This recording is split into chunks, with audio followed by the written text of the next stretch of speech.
Hello, everyone. Welcome back. And here I am, your host for today. I am Admiral, being your play-by-play caster for today. Joining me is the one, the only Hunter once again. Always happy to have you once again, Hunter. Yeah, always happy to cast alongside you, Eric. I'm excited for this. So am I. Interesting enough, here we are going to be seeing two teams right now. We are doing a best of three in this case scenario here, and I'm actually eagerly excited to see both these teams play off here. Well, a little bit of a tidbit here whenever it comes to the conversation topic. I was talking to some of the players a little bit earlier, or not players, my mistake, some of the captains for the other team, and honestly, it was exciting to hear what they had to say for it. A little bit of a side note and a bit of a joke here. We're probably not going to be seeing a lot of the top lane just because a little bit of a discrepancy in that area. And by that, I mean we're probably not going to be seeing a lot of the best plays top lane. No disrespect to the players here, but let's just face it, they both admitted that top is going to be one of the more slower lanes of this game. Oh, all right. Well, top is usually pretty slow, anyways. I feel like a lot of the game has moved away from top, kind of more like bot side, playing around dragons, playing around jungle and mid. I expect to see more jungle, like in mid presence, bot than I would top. Top's usually going for the split push, usually like TP to dragon fights. Uh, yeah, and I don't think they usually duel a lot. So that's my expectations. Yeah, typically, like I'm not a top player. Like I'm not a top player myself. I'm typically going into the jungle support in this case scenario. But the few times that I have played top, I honestly get bored playing hit top lane because really nothing happens. And I think the best way to describe it is, as someone once told me, top is its own island, except when it gets invaded by the jungler, and then your top laner cries for the rest of the game. Yeah, they do call it an island for a reason. Yeah, it really. I'd say like maybe a couple ganks top from a jungler is could be expected. Oh, another thing they could do is play around Rift Herald. Mid could roam up and then they could like dive top. That's something that we see in a lot of pro matches. We'll see what they decide to do. Yeah, most definitely. And another thing too that we are actually kind of seeing a little bit more, in particular when it comes to like elo disparities, we are going to seeing a lot more Scions play in the top lane, just primarily because people are abusing his passive. The resurrection isn't always something. Zombie Scion isn't something fun to deal with, and honestly, having to be able to see that again might be a lot of discrepancy for that. Because honestly, like we said before, the island that does come in from top lane does play into the long run here when they're split pushing and going in for turrets. Yeah, for sure. And I mean, I actually permaban Scion when I play, solo queue because the new item Hullbreaker, right? I mean, it's not that new nowadays, but it's way too strong on Scion in particular. That ability to split push and then also have his passive, it's disgusting. Yeah, most definitely. I think Hope, and just recently too, Hullbreaker did get tweaked. I'm not sure if it was a buffer or nerf. I do not remember because honestly, I've yet to see a lot of top laners build that in my type. In my games, most cases they just kind of go whatever they feel like it, depending on the situation. But and most recently, I do know someone who likes to build it a lot, and arguably enough, he does pop off whenever Hullbreaker is in his line of equipment. That is. Yeah, there's a few characters that run Hullbreaker, pretty like most of the time, but I don't know too much about that. I just know that Scion in particular, I've seen any Scion I see runs Hullbreaker. But if it has been tweaked, if it was nerfed or something, maybe that's different now. That being said, I think we both still agree that Scion, even on its own, is very difficult to play against. Yeah, most definitely. And I think it, like I was saying before earlier, it just has to come with its passive. There's just a lot of Hmm.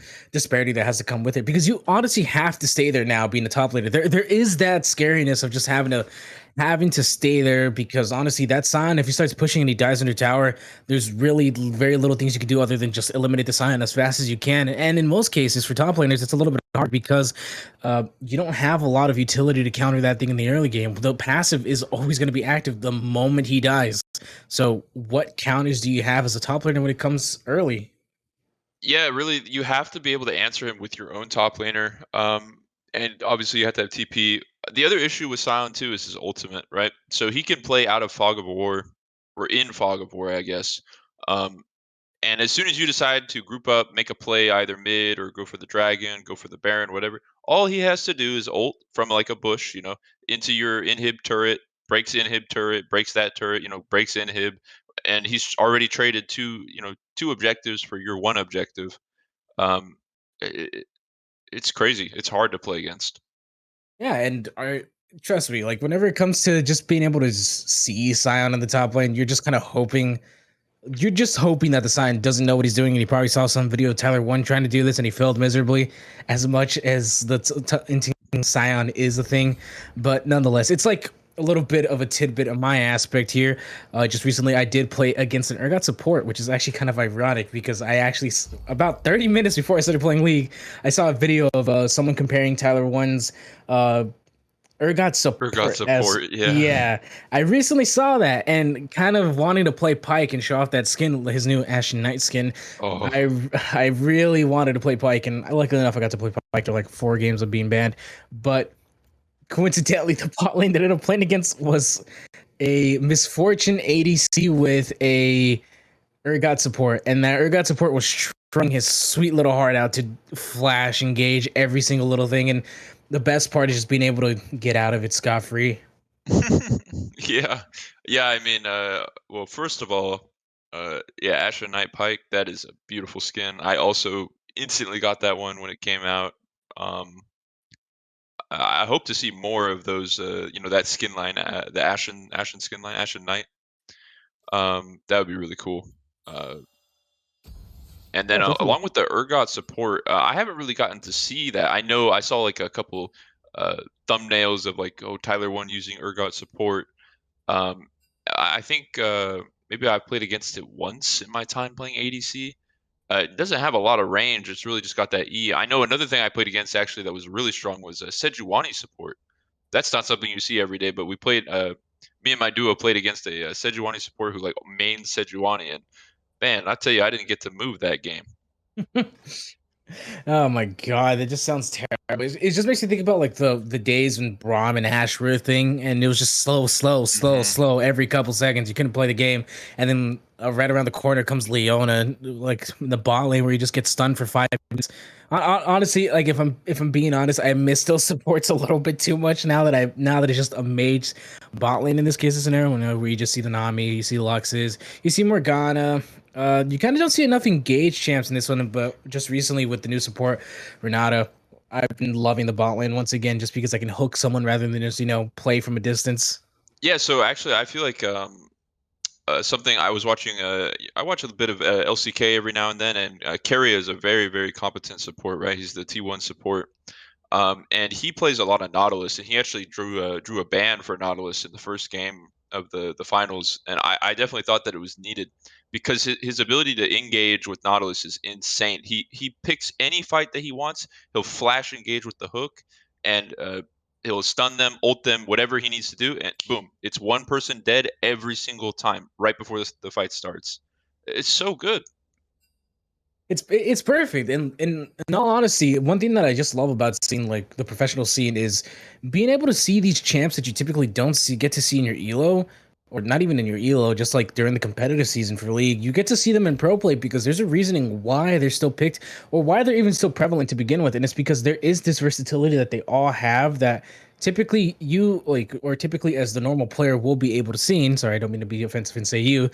Typically what the normal player will be able to see is just something that is much more simplistic rather than something that's more versatile. Take, for example, how, for instance, no one really played, in this case scenario, no one really played Thresh at the moment just because he was constantly getting bullied by mage supports. But then you start to realize it's less about the potential to get picks and more in the sense of the potential to play the counter role.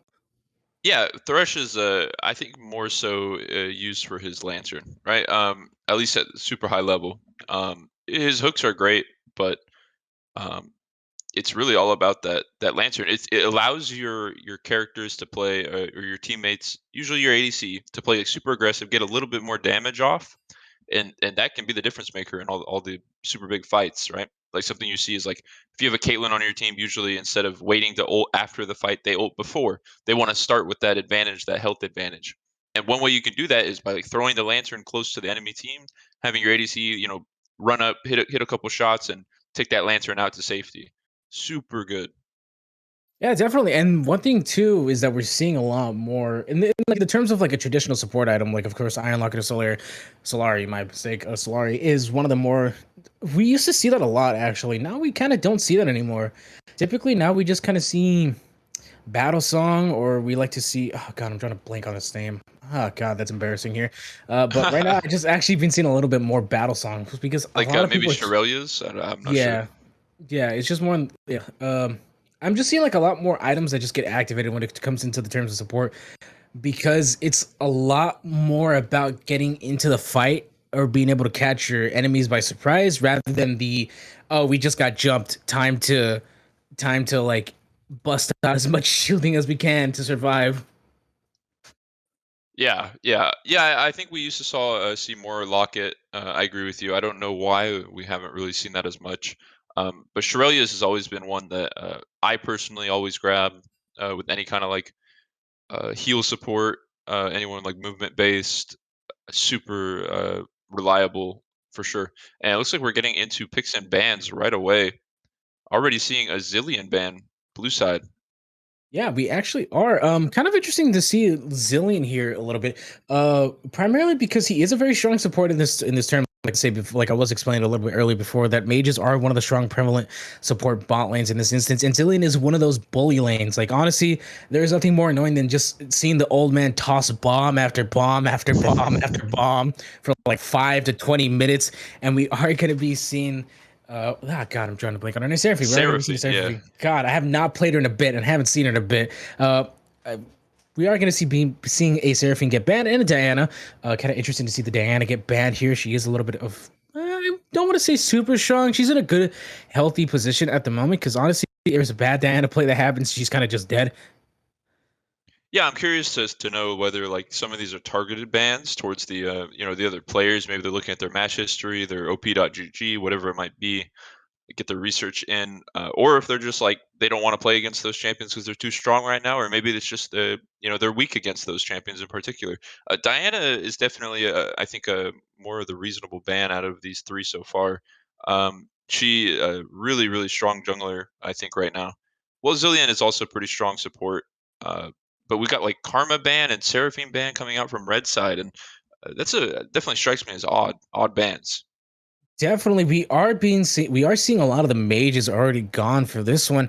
Kind of interesting to see Karma gone. I'm not sure if this recently got reworked for this instance. I do know that something along the lines is coming up for that for her, and we are going to be seeing a Hecarim ban as well as a Jarvan for a J4.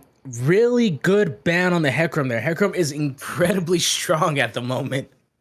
Yeah, he's banned in almost every like pro match right now. He's very strong jungler. I haven't even gotten to see him, so always banned out. Jarvan banned on the other side, so two jungler bans for blue side. Yeah. And I think Blue Side in this case, the scenario is just playing a little bit more into the favor of the jungle, whereas Red Side is just banning more for that bot lane supremacy here. Because again, we are seeing two supports already on. I'm pretty sure they banned the Hecarim in this case instance because, like we were explaining a little bit earlier before, that Hecarim is very strong. And so whenever it comes to seeing him in the games, and speaking of support gods, Thresh is here. Awesome, yeah. But even before that, we already had blue lock in Jinx for first pick. So Jinx, a very strong ADC, probably one of the strongest ADCs in the game right now. Due to the that get excited passive, you get a kill and you can just you get resets from the kills, lets you go faster attack speed, super good ability in all the team fights, even just repositioning in a team fight or just running away, anything like that. But red team answers with Ash Thresh duo. That is interesting. I mean, there's a lot of synergy with you're not going to really move anywhere, um, but not a lot of mobility on Ash. No passive to to get excited, and no movement, no flash abilities, nothing like that. You're gonna have to completely rely on the Thresh Lantern to be pretty much perfect. Yeah, and that is a little. I want to say it's scary for the red side bot lane here, just because of that blitz. Now, the reasoning why I do say that is because, like you were explaining, that Jinx is currently very strong. Jokingly, I once played a game where someone said arcane buff, and let's just face the fact that's just true. Um, Jinx is very strong at the moment, and paired up with one of the best supports at the moment, which is Blitz. I think this is just a bot lane supremacy right here. Yeah, this is definitely scary. I prefer blue team's draft so far, but it looks like Victor was locked in for red side. And Victor is also a very strong mid laner. Not somebody I think I've ever seen really in a match outside of pro matches, and I'm personally a very bad Victor. Don't know what I'm doing with him. So we'll have to see if they can utilize him properly, utilize his strengths. Utilize them indeed. Kind of interesting enough, though. Every Victor I've ever played it against, I swear, the moment they get a kill, it's probably like, oh, I carry, and then just immediately feed lane. Yeah, yeah, pretty much, right? I mean, the victors that I always play against that are super strong, they're always it's all about the movement speed. They run forward, land their Q, land their E, already like get somebody to half health, and they're out. It's like they're playing Sonic the Hedgehog. It's Nobody, like playing. no one It's like, mid laner should have that much movement speed. oh god, you're just making me get nightmares to new mid. Or just getting immediately jumped by four people in the bot lane because they're scared of you as the bot in the bot lane. But going back to the whole pick and ban here, we are going to be seeing an Echo and Xylus, and as well as a Fiora for this one. Fiora, tough ban in this one. You know who I'm actually surprised they haven't chosen is they haven't chosen Camille. Yeah, Camille, very strong with that true damage Q and her ult to lock down anybody. You know, Viego being locked in on blue side, I think Camille actually would be pretty strong against Jinx, right? Stop her from using that passive to run away and everything like that to reposition. But if they opt to go for the Camille, they might not have any like tank. Not necessarily that a tank is necessary, but um, they actually go for the Kha'Zix. Interesting. Yeah, interesting indeed. Viego versus Kha'Zix. This is going to be an interesting matchup for the jungle here. Kha'Zix actually kind of one of the, a little bit, in my opinion, I find Kha'Zix more annoying than I do find Viego, just in the context because it's like with the Viego, you're able to predict a lot more. Kha'Zix, for some reason, he gets cleansed. Visibility is just annoying in this game, or camouflage because he gets camouflage, not invisibility. But honestly, right? Please stop hurting me with Invis champs. Uh, but speaking of picking another champion, we're going to be seeing an Orianna mid here. Yeah, I always am a big fan of Orianna. I play her a lot myself. Big playmaker. She also has a lot of movement speed. I like Orianna into Victor too. I think that that's a pretty fine matchup for both of them. Ornn being hovered for top side for blue, and actually tops being our like last picks, which is also something you don't usually see. Yeah, Um, and kind of a bit of a sleeper pick here, or yeah, a bit of a sleeper pick here because Ornn is kind of strong right now. yeah, yeah, he is very strong. He's been very strong for ever since he came out. It feels uh, like so good at also preventing dives with his headbutt, with the knockup, his ult, just always providing really useful tools for his team. Hard to stop an Ornn. He gets so tanky. It's crazy. Actually answered with a Tryndamere. So some pretty meta picks actually with the Tryndamere Ornn, Viego, uh, the Viego Victor. But I have to say the Kha'Zix, I'm not sure if I see the angle for Kha'Zix in this game. I feel like getting instantly silenced by Blitzcrank when you jump in is just not going to be what he needs because for Kha'Zix, even if you don't go for the resets, imagining that he does, opt to do the upgraded E so he can jump in, get a kill, and jump out. Um, it it's not going to work. Not going to work against a Blitzcrank who can silence you, and he's going to die right away. He's not going to be able to camouflage. Nothing. Yeah, definitely, and I think that's just going to be very hard for the for just to being able to the invades on this one. I think in relative theory, the Kha'Zix is gonna go ahead and try to bully the Viego as much as he can because, in all honesty, if you're going to be invading as a jungler, I think one of your better options is to go Kha'Zix. Hmm. Gotcha. Yeah, I'm not too aware of what are the best junglers for invading and stuff like that. So I definitely imagine that that could be an angle that they pick the Kha'Zix for. I'm thinking that I actually like Tryndamere and Ornn a lot. Tryndamere can be a really good tank buster.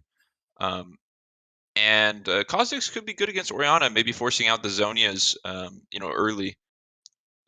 Maybe that'll allow Victor to, kill her himself. Definitely, and I do think going back a little bit to the invade talking that we're having a little bit here. I do think, in my opinion, when it comes to invading, I think we are going to be seeing a lot more red ganks coming in from Kha'Zix than we are going to be seeing from Blue Side's Viego. And I think just primarily because we have seen, like for instance, we do get to see Viego come in for the engages. However, I think that Viego works best when there's just a lot going on at once, because honestly it's very obvious what's coming in, and in most cases a lot of smart vehicles like to engage with his ultimate, or in most cases they like to finish off with his ultimate so they keep the chain going. But with Kha'Zix has much more of availability to be able to gank, and I think in this case scenario, when it comes to from blue and red's jungle, I think Kha'Zix gonna have an easier time coming in with the ganks than blue is. Yeah, I could see that for sure. Viego not really. I mean, he's kind of telegraphed when he ganks, right? Because he has to throw the E. Very obvious what's happening. That being said, Orianna fairly prone to ganks, right? Not a lot that she can do. Even Victor has his his stun field he can throw down. Orianna really only has her speed up, or she can opt to speed herself up or slow down, uh, the enemy. So Yeah, most definitely so. And just in, and most definitely so. And hopefully we are going to be able to see some games right now. And we're just going to go ahead and take a beat right back. At the moment, we'll be returning back with the first game, best of 3. I've been Admiral, and this is Hunter once again. We'll be right back after this short break. All right, hello everyone, and welcome back. Here we are into the first round of the game. Here we got Team Froggy versus 5Monkeys once again. 5Monkeys on the blue side and FroggyStyle Sun on the red side here. Now, Hunter, I am excited here because we are going to be seeing an early invade for this. Look at this. They're going in right now, and we are going to be seeing a little bit of a strong engage here. Once again, we do have supports that are very good at this. Look at this. They're hiding in the bush, and they're going against each other. yeah, blue team has the Blitzcrank. This is going to be an all-out war right here. This is gonna be the first 5v5 first look at the game right now. It's both going into the gauge. Thresh with the flay going into the Blitzcrank, dropping the really low HP, but it looks like it's gonna be first blood going on to the Tryndamere. That's already first kill onto the red side here. They might be able to get a follow-up, but no, they're just gonna fall back here. Great poke damage. Look how low blue team is. Already half HP, and they already lost the first fight. They might be able to do something here. Thresh doesn't have a hook, so they can't actually retaliate towards this. Looks like they're just gonna fall back here and take that first gold kill lead ahead. Red side just doing a great shot first engage. Yeah, definitely FroggyStyle. I really like what Pac did right on the Thresh. He waited. He saw that he didn't need to have the hook. He actually went and got Flay first level, and I think that was huge, right? 5-man walked into the Flay. Great start to it. Slowed all of them. Yeah, 5Monkeys. Not the best start, but it's not that big of a deal. It was early in the game. The kill went over to the Tryndamere. It's going to be a little bit difficult for Ornn, but I think Ornn can live it out. So overall, I think everything's going to settle down. We'll see how it plays out. Yeah, definitely. And that's already a first item for the trend right here. That's going to actually come very essential here for the top lane, as we are going to be seeing an early engage from the top lane here. Mid also, like, everyone's coming back with this fight, little to no half HP or a little bit less in this instance. And it is kind of scary for everyone in their lane just to be able to do a little bit more damage here. We are going to be seeing here this Orianna struggle a little bit against this Victor in the mid lane here as they both continue to poke each other. Ow, look at that damage. This is beautiful right there. Yeah, they both have Corrupting Pot. They're going to be trading back and forth, pretty much the entire time that they're in lane. We'll have to see if Jungle Presence changes anything. I think that, once Viego gets his blue, he might have to rotate top to deal with the Tryndamere's fast push, but I'd like to see him go mid. Maybe punish this Victor for, having to play aggressive. Maybe he can, maybe he won't. Kha'Zix might be able to find that engage onto Viego here, like we were talking about a little bit earlier, and I think he's just going to wait it out a little bit because this Victor is just doing some great damage. And speaking of which, like I was talking of before, FBL going in for that blue invade right now, and he looks like he manages to get it, but no, never mind. It's going to be Viego coming in, and FBL secures the second kill for red side. FroggyStyle using that advantage, right? Kha'Zix invading top blue side next to his Tryndamere that got the first blood. And Tryndamere is already pushed in. He has top prio, able to go down and help the Kha'Zix at the enemy blue. That was honestly just textbook. Yeah, definitely most textbook indeed right there. We are going to be seeing a root. Blitz might be able to get a hook on this, but no, he comes back a little bit. And speaking of that engage, we are going to be seeing Kha'Zix popping up a little bit of a surprise here. He does get slowed down here by Orianna, but I don't think that matters an instant here as he just walks on by. Girls be looking like, dang, he fly. Yeah, just a little bit of a drive-by. Steals a little bit of minions there. Not gonna, piss off this Victor, but Victor is actually low on mana, so he's got a couple biscuits to work with, but he does have the health advantage. Yeah, he does. It looks like Trin's actually going to go ahead and get some nice trade-off against this Ornn here. Wango coming in from the top lane right here, doing some great damage, but that level advantage might hurt him just a little bit here. They're both about quarter HP. They might be able to do something, but Ornn comes in with that knockup. That's a surprise even for everyone, including myself. Yeah, really nice spacing to not be in tower range. You know, he's just outside of it, got the knockup as well. So Ornn, like I said, doing pretty well considering that Tryndamere started with the first blood. Ornn, you know, he's no slouch in a difficult matchup. Ornn very tanky, and you know, he's doing great on CS as well. Yeah, he is. And honestly, it's a little bit scary here for this case of instance because we are going to be seeing an invade coming in from FPL. The Flay comes in, the flash from Pack. He might be able to finish this off right there, and this might be going to the bot lane. And then Burn secures another kill onto Titan. Titan might be able to fall. Titan does fall for this one. It looks like they might be able to just get this blitzkrieg. The hook comes in under tower, no double knockup, and he manages to come out with his life. Yeah, I'm not sure what you know, It Burns was doing there. Flashed when Thresh had already used Flash, Hook, and Flay. There was no possible way for them to continue on with that play. Even actually almost died to the Blitzcrank pull if he had the knockup.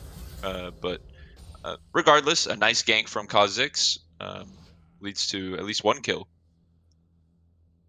Excuse me there, I had a little bit of a burp there, but yeah, most definitely there's already 3 kills for the side of red here, and it looks like they're going to be going ahead and taking the Drake. That is first objective already. Orianna having to come back and put the pressure back into mid lane as he TPs back into lane. Already, this looks like it's going on to the side here for Froggy here. 5Monkeys is just having a little bit of difficulty just trying to be able to keep back onto that goal disparity is still there. Yeah, good stuff from red team, from Froggy, right? They just immediately after getting that kill, they've been really good at using their advantages and rotating around the map. So that's really good stuff. You love to see that if you're a FroggyStyle fan. Yeah, definitely. And speaking of that, like gold spread, as I was talking about a little bit earlier, we are seeing that gold disadvantage coming from top lane primarily through minions. He is about 18 CS behind. That's a little bit of an issue there, primarily because someone once told me every 15 CS should be considered about the same amount for a kill. So he's about a kill and a half behind. Yeah, you know, we'll see if he's able. It looks like he's trying to freeze it up top right now. Viego's ganking FOMO. We're going to be seeing something there. All right. Ooh. Yeah, very good engage right there. The flash did come out there. We did get to see Diego engage a little bit earlier there just to try to counteract what is happening here. FPL does see Birdo for this, but it looks like they're not going to be able to find any type of engage. Look at the blitz. Look at him. Look at him. He knows what he wants to do. He's hiding in the bush. He might be able to get something from it, but the minion wave is blocking him. A common thread within the support mains here, as you just get minion blocked almost every other day. But it looks like he's just going to be a little bit more patient with that. Yeah, they have to be careful. Right now, actually, the items are pretty close. Both ADCs having new quiver. Here comes a gank on FOMO. They know he has no flash, so beautifully executed from 5Monkeys. Yeah, executed indeed. It looks like they were able to use so much utility just for that, just to be able to get that single kill right there. That was 2 ultimates for the price of 1, but that is actually very good for the Orianna here as she will be able to push, go ahead and go into this objective tower. Speaking of going into the objective tower, we are going to be seeing Ornn going down to Wango and Shane onto this fight, but it looks like Trin's going to be managing to get out of there just a little bit of damage there, but I think he might want to go ahead and take that fight once again. Zah coming in once more, but it looks like he'll not be able to do anything else. Maybe the brittle does come in, but I don't think he's going for the gauge. He misses the knockup. Oh, this is scary. Trin's going to go ahead and do some damage on him. The flash does come into him. The ultimate comes in. The Undying, will he be able to finish it? And Wango manages to secure the kill for the top lane. Yeah, that was really unfortunate. You mentioned, you know, he just mistimed it, just barely. The Ornn mistimed the headbutt with his mountain that he put up. And that leads to him being really out of position, completely outside of his turret range. Tryndamere gets a few free hits, and that's all he needs to guarantee the kill with his ultimate. Yeah, and it is scary in this instance because he is playing against the Tryndamere, and honestly, running away from the Tryndamere, Jesus, I'm talking about something. I'm talking about a meter here. Running away from the trend right there is scary because, like we were saying a little bit earlier, the ult disadvantage is there. Ornn doesn't have ulti to keep him at bay, and look at the Jinx rocket come on down, barely swinging by and kissing everyone goodbye. Yeah, I'm not sure what that was about. I don't know if that was a attempt. Maybe Orianna thought Victor was going to go on her, so she requested the Jinx rocket. I have no idea what that was. Oh, maybe they were checking if they were on Rift Herald. I'm not sure. Probably, but even then, though, that kind of just went straight down the river. But speaking of going straight down river, though, it looks like they are able to catch some Vision. It looks like there is going to be some pin notifications coming in for the Cossacks. They might know where he's at for this one, and no engages just yet. Everyone's playing it a little bit too safe, but look at that Vision. Oh, the Vision. Yeah, they know exactly where Viego's playing, and they should be able to make plays off this. You see Kha'Zix, he's rotated mid, but he gets spotted out by a control ward. That's going to stop him for now. Yeah, a bit unfortunate indeed. Looks like we might be able to see something at the FBL coming on, swinging on by once again. It looks like he's not going to be able to do anything about this, but we are Zokamon coming in and might be able to do a beautiful engage onto Wango. Wango coming in, but no, it looks like nothing's going to be able to come in for this one. I'm pretty sure I'm saying Wango because the D is silent for those who don't get the joke of Django. But speaking of which, Zuckerman is going to do some great brutal damage for this one. The knockup, but he misses it again. Oh, this is scary. Wango has him in his advantage once again. Zuckerman coming in once more, but the turret damage just coming in to save him a little bit for this. And it looks like there's just going to be a beautiful trade-off once again. Yeah, Zokama is getting tankier, and you see, you know, with that, Wango had to push him under the turret and actually ended up taking one tower shot. So actually almost an even trade. Careful, though. I mean, he doesn't have any fury built up, so you don't have to be too scared, I don't think. He was scared indeed. It looks like Zuckerman's going to go ahead and fall back from the engage. The Orin ultimate does come in. He is dropping super low, but no, it doesn't come in time. And Wango comes out with his life once again. The Ash Arrow does come in. FBL's coming in from the jungle. Titan dropping tremendously low. Does drop the traps right there, but it looks like he's not going to be able to get away from this one. And FBL secures the kill. Yeah, nicely done. I don't think anything's going to be happening mid. Oh, I thought Blitzcrank was roaming over here. This could result in something. Oh, I think they're just trying to contest Dragon, maybe. Looks like they are trying to. They're going to go ahead and pull it out. They do see the control ward for this one. It is going to be a fight for Drake. It is a 4v2 situation here, but it looks like Vehicles might not be able to do something about this to half HP Drake. The smite might be coming in. It looks like it's going to be a steal, but no, he does manage to miss it. The flash just come in, and he's out of there. FBL securing another Drake, and it's Ocean coming up to bring up some life. Yep, that's 2 dragons now for the side of Froggy. Tryndamere is running crazy up top lane. He's got so much presence up there. He's just warding the entire blue side jungle, which is a huge advantage for Froggy. They're just going to know where Viego is at all times. If they don't see him in the top side, they can assume that he's bot side. Yeah, definitely. It is scary for this one, but it looks like Brixie might be able to do something about this. Brick's knees, sorry, my bad. But it looks like the stack shot does come in. It might be a kill for the mid lane here. Oriana coming in with the pressure, and Anko manages to get a kill. The hook managing to land Berto as he comes in. Yeah, it's the Viego turning into the Thresh there. Almost just barely missed the Ashe there. Ooh, but it looks like we are going to be seeing a gauge from FBL coming in from the mid lane here. He might be able to get this Oriana. Oriana dropping tremendously low, and FBL manages to secure another kill for himself. Looks like we might be able to see a bot lane gank for this under tower, but no, they're just going to go ahead and back it off for this one. We are going to be seeing Zokama having a little bit of struggle against us right here. This is very dangerous. The turret is falling. He's going to go ahead and go for the chase instead. Oh, Zokama's going to fall back, but I think that's the wrong move here. Turret's really low. And no, it looks like Wango just manages to come back for this one. Viego coming up. Maybe he might be able to do something to help out his top lane here, but he is severely behind. He is 2 levels behind. Yeah, and Berto, he's doing, he's trying to contest his blue top jungle. He doesn't want to lose like Gromp, and he doesn't want to lose his wolves. Definitely doesn't want to lose the Scuttle Crab either, but he's going to lose all of it, So right now, I think he really has to play around bot side. That's what I would do if I was Diego. Try and get your Jinx ahead. That's your way back into this game. Yeah, definitely. And right now, we are going to be seeing them go ahead and take that objective pressure here. We were talking about this a little bit earlier. Blitzcrank does manage to get a super hook onto Pack, but it looks to return the favor does come in. The silence does come in, but no, FBL coming in once again for another kill. The jungle disparity is there, and it is supremacy coming in. Again, FroggyStyle, the top vision, allows Kha'Zix to know exactly where Viego is. He's going in for Viego now. Victor needs to rotate over, though.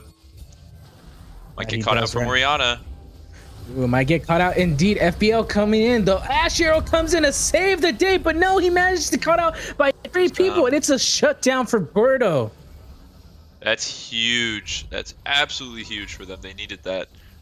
Maybe Viego can get going in this game. I'd love to see him contest. The next Dragon's going to be really important. We need to see Jinx pop off, get some kills. Needs to keep farming up. They don't really have an answer for Tryndamere. He's already got Kraken Slayer. He's just going to push top all day long. He's even got Rift Herald now. He's going to get that inhib if they end up fighting for the dragon, so they're going to have to start sacrificing something. Yeah, most definitely. And it is a little bit scary here. There is the 3 objective differences coming in from the red side here. And honestly, 5monkeys is just having a lot of struggle for this, trying to just keep up and try to maintain themselves in this lane and composure here. We look at the top lane and for instance, earlier a little bit before when it came to the jungle, look at top lane. He's 2 levels behind. Jungle was previously 2 levels behind. Or actually, no, he still is 2 levels behind. My bad, I can't read. But like, look at the disparity here when it comes to the levels. There's a lot of struggle here just to be able to maintain it. And look at the gold difference as well. We also got Bally's coming in for blue side too. Yeah, this is you got a Duskblade finished on Kha'Zix already. Oh man. What can you do? 4 and 1. The jungler and the top so far ahead. All the top laner has to do for FroggyStyle is stay top. He just has to push top, and that's what Tryndamere does. That's what he does best. So meanwhile, Kha'Zix can just change the playing field on bot side and mid at the same time, being that fed. However, maybe a play mid. Nope. Seems like the FroggyStyle is aware. Yeah, FroggyStyle indeed. 15 minutes already on the clock right here. They might be able to catch FPL for this one. Bredo does manage to get caught off for this one. The spin does come in. The hook might be able to come in. Oh, this ultimate coming in from Yana Fonta. Might even just get a kill once again. FPL dropping tremendously low here as well. So Cosmo coming in. The Ornhorn does come in. Double knockup. The splits might be able to come out, but no, the flash engage coming in from Wango. But it looks like Zakama might be able to come out of this one alive, and he does. It is a 2v3 situation, turn 3v3, and it comes out to the side of red once again. Yeah, I don't know exactly when Dragon's coming up, but it should be soon. Yeah, it's got that gold hourglass on it, so it's like 30 seconds or a minute left, something like that.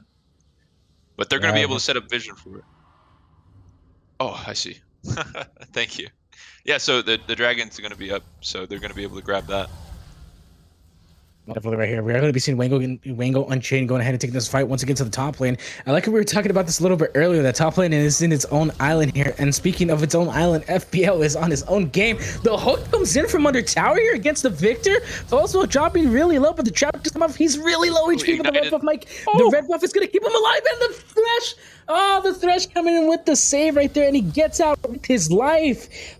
Talk about Pac coming in for the clutch on this one. And speaking of coming in with the clutch, we're going to be seeing the engage once again from the top lane here.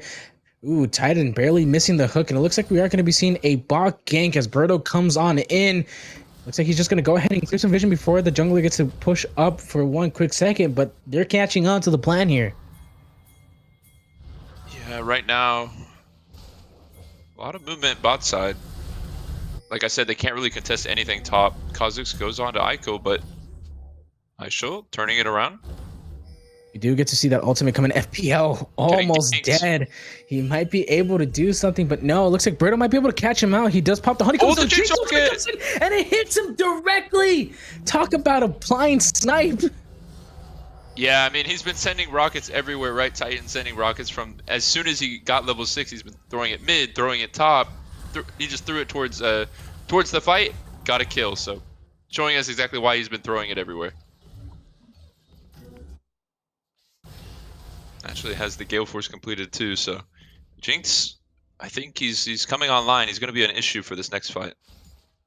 Yeah, and I do think that's going to be a little bit of an issue here. Like we were talking about, we were actually favoring 5monkeys for this one a lot because their comp did look very promising in this instance because they were running a lot more traditional champs for this. But speaking of traditional champs for this, red side of when it comes to Team Froggy here, they are honestly showing that supremacy when it comes into the jungle. And it did talk about it earlier that the Kha'Zix was going to want to see some early invades.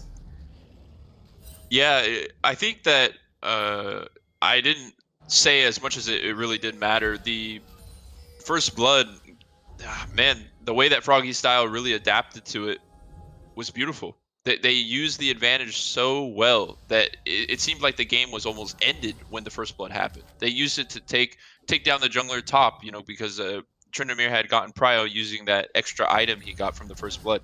Then they immediately rotated bottom and played off of the fact that the jungler wasn't alive. Got the dragon, you know, they were just ahead from the start. Here we go. And speaking of the earlier coming in head for the Zara, we do get to see the Zokama ultimate come in. The hook does manage to land onto him, but he is unstoppable. FBL dropping tremendously low. The ulti comes in once again from Jinx, and he manages to land the hit rocket onto FBL. The shutdown from Oriana with the shockwave once again, and it's a double kill for the side right there. Blue coming in strong right here. 5Monkeys showing that they can actually still stay alive if they play as a team. Yeah, it's a great fight for 5Monkeys, but at what cost? They're going to lose inhib for this, just because you cannot leave Tryndamere alone at the top. He's 4-0. Not able to quite get the inhib, but gets the inhib tower. It's going to make it a little bit easier to get the next tower. However, 5Monkeys does claim the objective bounty on that bottom turret, bottom tier 3. That's a good start for 5Monkeys here to have a little bit of a comeback here. The gold disparity is still there, but they can definitely do something about this. And in all honesty here, 5Monkeys, if they continue to play as a team here, like for instance, if they keep using a lot of their CC, they can keep themselves alive for this one. Because look how much utility they had to use in that fight just to make sure they were able to get 2 kills out of it, even though they were traded 2-2. Yeah, that's what you have to do because you're so far behind. So it was a good fight from 5Monkeys, really off of that shockwave from Oriana. But like I said at the very beginning, if you have a split push, you have to have somebody who can answer it. And right now, there is nobody on 5Monkeys that can answer Tryndamere. They would need to send 3 minimum top to deal with him. And that is such a waste of resources because what about Dragon? What about mid? What about bot? You can't be doing that. Yeah, and that's very scary in this instance because that objective difference is there. And in all honesty, it does come to it is scary in the late game here because honestly, 20 minutes on the clock already, and this is already a scary team to deal with. And Wengo still has that Rift Herald, so I mean, this is a worst case scenario if you're 5Monkeys. All he has to do is pop it on that inhib, and you don't even have to do anything. You can just ignore the Ornn.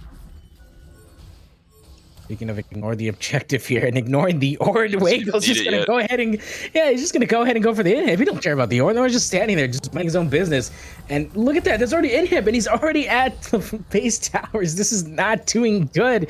Oh goodness gracious! With the Rip Herald, here it comes. This is it. This is it. Wengo is just gonna go ahead and finish this out. Zokama manages to come in with that Ornn part coming in, but it looks like it's gonna be a double knockup once again. Zokama trying to keep himself alive for this one, but Wengo coming in with that Shelly. Shelly is coming in close, but no. Zokama manages to pop it off right there, and that is gonna be going in for Ocean Soul once again. Oh god, this is not looking good. Wengo keeping that pressure on. The blue side has to come back for this, and they have to be able to maintain this tower alive just a little bit longer, and this is not looking good right now. 5Monkeys is struggling against Wengo. Yeah, he is just out of proportion. I mean, really well done from him. Knew that they were fighting for soul. The rest of his team was fighting for soul. All he had to do was make a distraction, keep the Ornn there, and also still get the towers. He knows that the blue team's going to be answering for soul. They have to choose: either they lose an inhib tower, or actually a nexus tower, an inhib and nexus tower, or they lose soul. They actually lost both. So that's so unfortunate if you're 5Monkeys. It is unfortunate. It's hard to be able to choose one of the 2 objectives, just primarily because one is making you lose the game, and the other one's making the other team last a little bit longer. And honestly, that's just hard to pick out of the 2 because do you really want them to last longer in fights, or do you want to just, make sure that they don't end the game? It is that inclusive decision of League where honestly, this is the reasoning why they keep adding free gold and everything. Yeah, ultimately, I think the 5Monkeys tried to play as best as they could. Unfortunately, they weren't able to get the smite on the dragon, and that's, sometimes that's just how it goes. Sometimes you will miss the smite, and that results in soul. Yeah, definitely. And here we are, 23 minutes on the clock. It looks like they might be wanting to run a little bit of bush strats here, but no, they're just going to fall back for that one. Look at that. They knew exactly what was going to be happening here. They did get to see the control ward come in for this one. Ooh, the hook managing to come in, but no, they're just going to go ahead and blast cone right there. They might want to find an engage for this one. The hook does come in, but no, he's going to fall back for this one. They're going to go ahead and start Baron. That's what they're keeping their eyes on. Hopefully, we might be able to see a good team fight for this one. Something I didn't even mention from the very start that it's just really bad on me is that both mid laners have TP. And I don't think they've really utilized them at all this game. But I noticed because they're both playing bottom while Baron is happening. So I was wondering why that was the case. Yeah, they both have TP. Yeah, we did get to see Oriana use it a little bit earlier, I believe, and arguably enough, that's just something that is just kind of interesting here because we didn't get to see it like being used for the sake of ganking. Honestly, just 5monkeys is just struggling to maintain that pressure on, and when it comes to Team Froggy, Froggy was doing a great job to do it. Yeah, I'm not sure what you do to get back into this game if you're Froggy. You really just have to turtle, or not Froggy, sorry, 5monkeys. You really just have to turtle. And they lost that inhib top, so they're going to be getting a lot of minions onto their Jinx, and that's the best they can do right now. They're doing everything that they need to, trying to get a little bit of vision into their jungle without dying. I mean, while the enemy team has Baron and Ocean Soul, is there anything you can do? No, you have to just let that run out.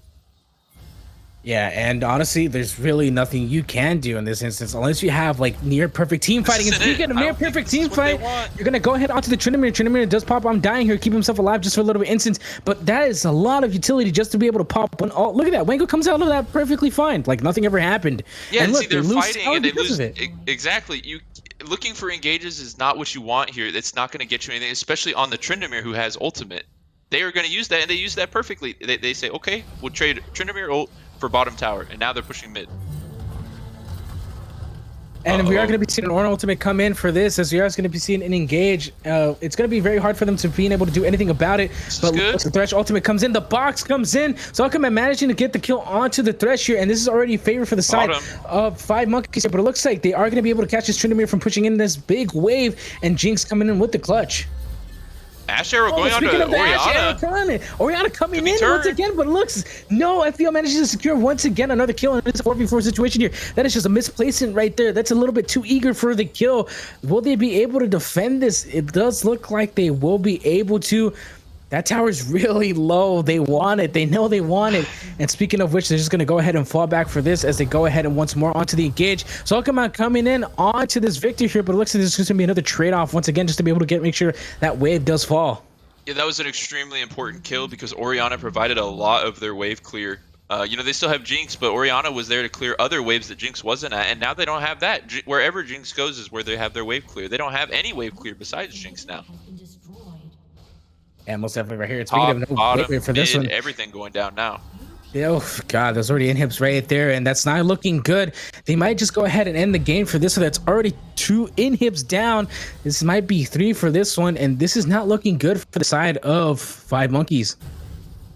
No, it is not, especially with Elder coming up in a minute. At this point, if you try to contest Elder, Tryndamere ends the game. Like it's only 1 inhib and 1 Nexus tower left.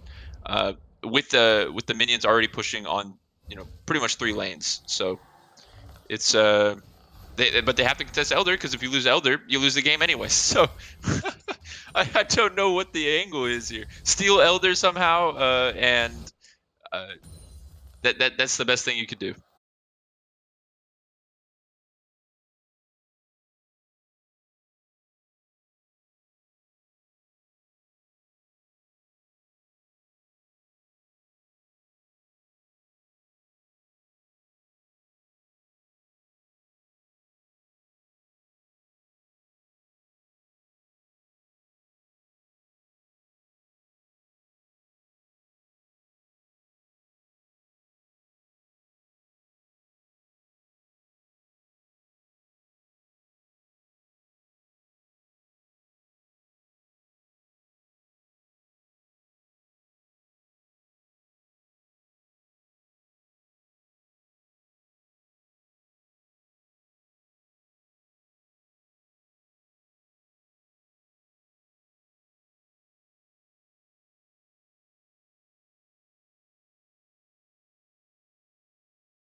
All right, ladies and gentlemen, boys and girls, we are back here. We are into the second round. Frogs versus 5monkeys here. Now, talking about the last game here, we did get to see a very traditional side whenever it came into 5monkeys. You're playing a much more Like I said before, traditional style of champions. I guess you want to say a much more predictable comp. I guess I don't want to say that. I think it's a much more healthier comp than I did want to say for Froggy here, because let's be honest, Froggy did play a unique comp that actually did play into their suits here. They were seeing a lot of early engages and a lot of early invades, and it did help them a lot. Yeah, ultimately, like I think what we're trying to say is that there was, I feel like, a little bit more win conditions on 5 Monkeys. With like the Jinx, maybe a potential Orianna Shockwave to win the team fights. Ornn is the tank to peel for the Jinx, or I guess really just built around the Jinx. But unfortunately, the Jinx did not pop off as much as they needed it. And on the other side, Froggy was able to get their two like kind of assassin carries ahead very early, which was their single win condition, and they managed to meet it. Yeah, most definitely here. And blue side is going to be this time around to be five. Blah, Jesus, like honestly, I keep forgetting their names here. Froggy. I honestly forget the two. I honestly flipped the two. Froggy is going to be on the blue side here, and red side is going to be 5 Monkeys. Now, for this time around, we are going to be seeing the two same band. We are seeing the same bands once again. Kind of interesting here that they're not switching. Yeah, I mean, this. I have to imagine these are targeted bans. Maybe these teams have scrimmed each other before, and they really just don't want to see these certain players in particular play these champions. Um, that's what I have to imagine. Or maybe that they play them in ranked and they saw their match history. Like maybe the jungler on uh, blue side is just Diana one trick. We hard to tell. Hard to tell indeed. Ooh, And speaking of, Zeri.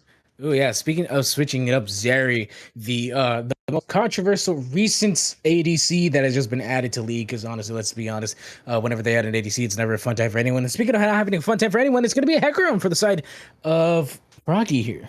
Yeah, so they opted to change the draft. That way they notice they're blue side now, so they can first pick the Hecarim. Uh, yeah, I think they just played the draft well.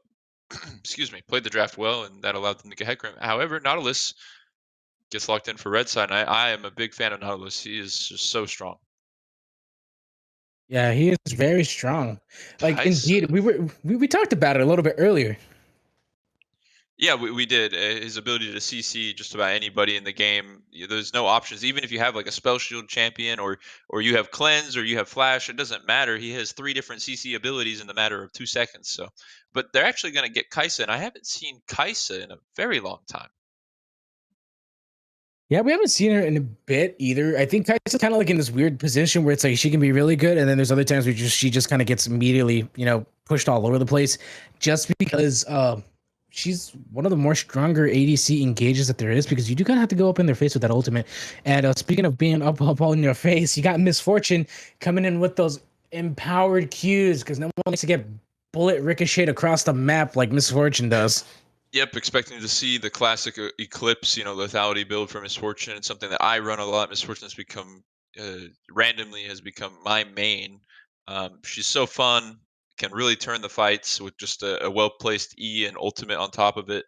And yeah, her Q kills people, with half their health left. So very, very strong ADC right now. And Braum on top of that. So lots of peel for her. Can just stand in front of her when she pops the ult to just, put up his shield, block anything that could stop him, like a Nautilus hook. Even the Nautilus ult can still go through it, but it'll block some of the damage, I guess.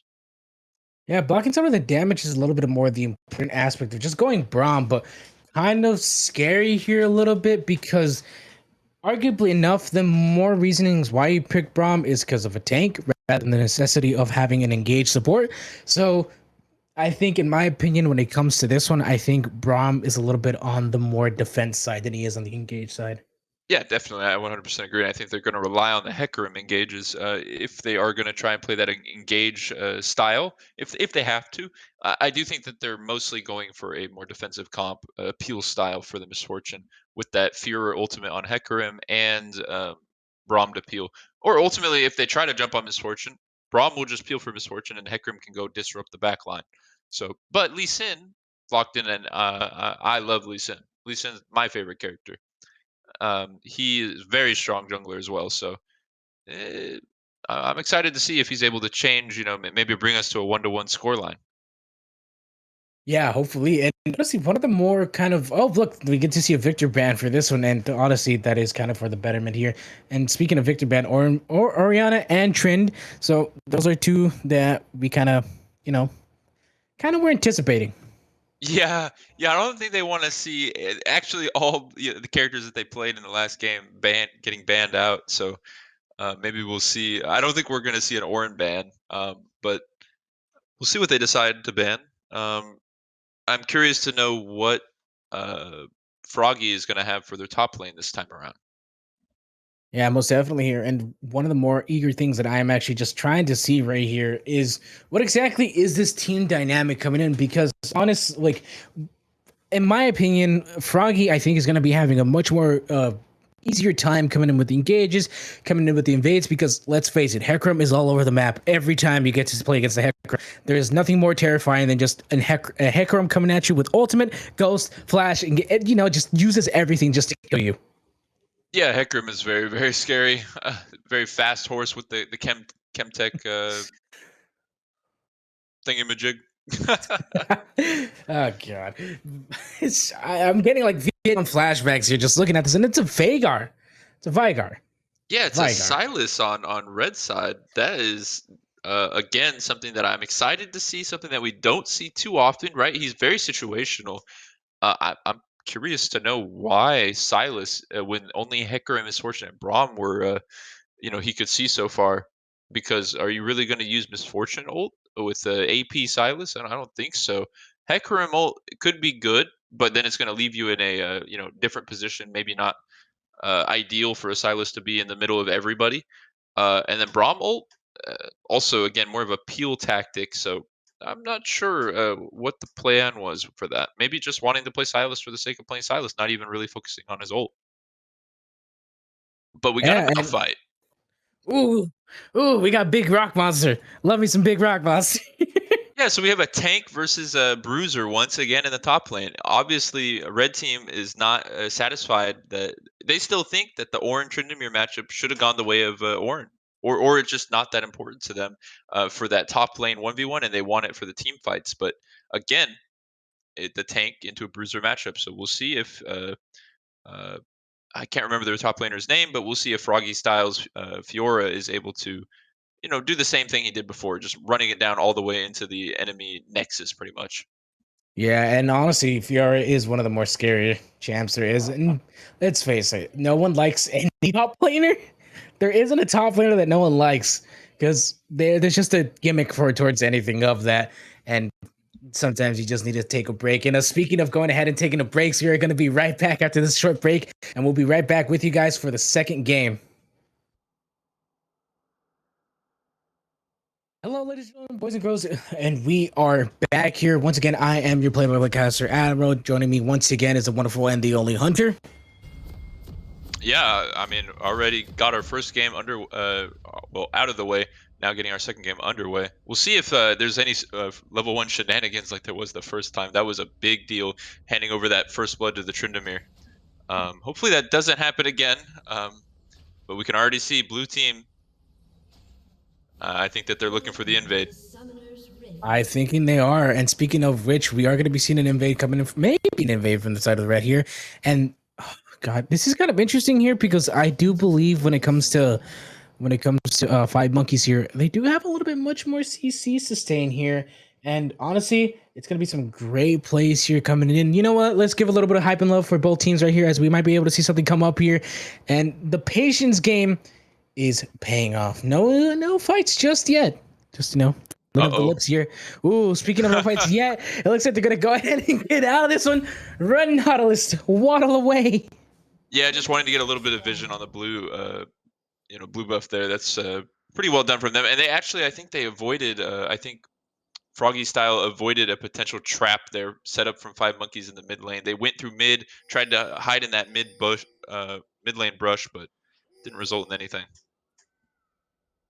Yeah, and it's kind of scary right there to be able to cut off by yourself in this one. And speaking of being cut off by yourself here, everyone's just gonna go ahead and go back into lane here. Wango coming in back from the top lane, and we already got a little bit of a poke for the mid lane. Yeah, they're going to be able to know that Lee Sin's starting red topside. I mean, that's pretty normal. Lee Sin doesn't usually have to start blue. Hecarim also starting bot side, so maybe we'll see invade. Lee Sin's heavy invade usually, so I wouldn't be surprised. You know what? And Top lane though, he jumped through the mid pit there, you see, or through the. Yep, he's going top. ooh, going top. This is going to be the first engage of the game right there. Brodo's already level 2, so he might be able to do something about it. The engage does come in here. Will he be able to follow up? Wango dropping really low HP here. It looks like he does go in for the flash, and the kick does come in to follow up. And boom, that is first kill already. Unfortunately for Fiora, they're not having to have her counter up just yet. Yeah, super smart from Birdo using the ward hop over the Baron pit wall right there. That definitely led to that kill. I mean, even if he went through Tribush, it would have been good. I think unfortunately Wango just a little bit too aggressive top lane. Yeah, most definitely. Indeed, Wango trying to really push up that objective here. And Birdo is actually learning a lesson here from FBO from the last game of just being able to put on that pressure to engage here. And speaking of being able to put on the engage here, Wango managing to fight off Birdo here. But this is very bad for Wango. He is by himself. Ooh, and he manages to get out scot-free. But yeah, that's very scary if you're Fiora with still level 1 and before 5 minutes. Yeah, the junglers just trading each other's camps right now. I think Lee Sin knew that Hecarim was going to invade because he was spotted topside. So that's really, again, textbook jungling. Really good stuff. And I don't think they're going to be able to dive the Fiora. She's got the riposte. He's actually just going to go for the scuttle. And I think that, yeah, pretty much just same exact trades mirroring on both sides right now. Yeah, speaking of mirroring each other right now, we are going to be seeing FBL going in for that blue buff and that blue side jungle here, and we might be able to see an engage for this one, but it looks like Hecarim's just going to go ahead and push up to the mid lane here. Birdo does manage to see this Veigar right here. Oh, it might be a double engage, but no, FBL is just going to fall back here a little bit. Birdo can secure this kill for his ally if just they play this just right. A little bit more intensity here. The build-up is coming up. The engage just come in. The nice stun coming in right there, but it looks like it's going to be up here. The cage does come in, and he comes out of this one clean and half HP. Yeah, they got a lot of damage onto the Veigar. He's got some pots to heal up. He didn't actually use any of his pots from the start, so still had 2 pots with his Doran's Ring. Only popping 1 so far. Lee Sin's wrapped all the way around, though. They might be looking for a dive mid. Yeah, they are going to be looking for this one right now. The kick does come in. Oh, but it barely misses him. Ooh, I guess he wanted to do a little bit of poke damage.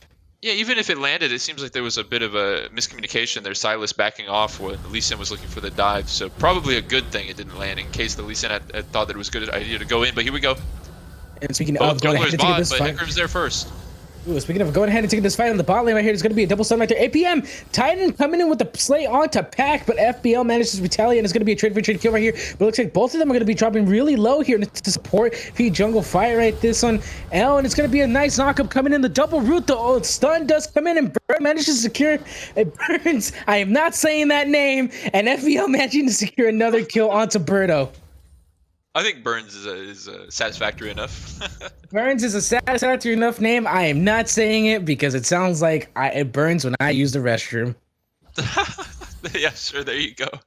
Yeah, a pretty hectic fight at bottom. I didn't think that red team actually could have turned that, but they managed to prove me wrong. Nice turn leads to 2 kills for both junglers.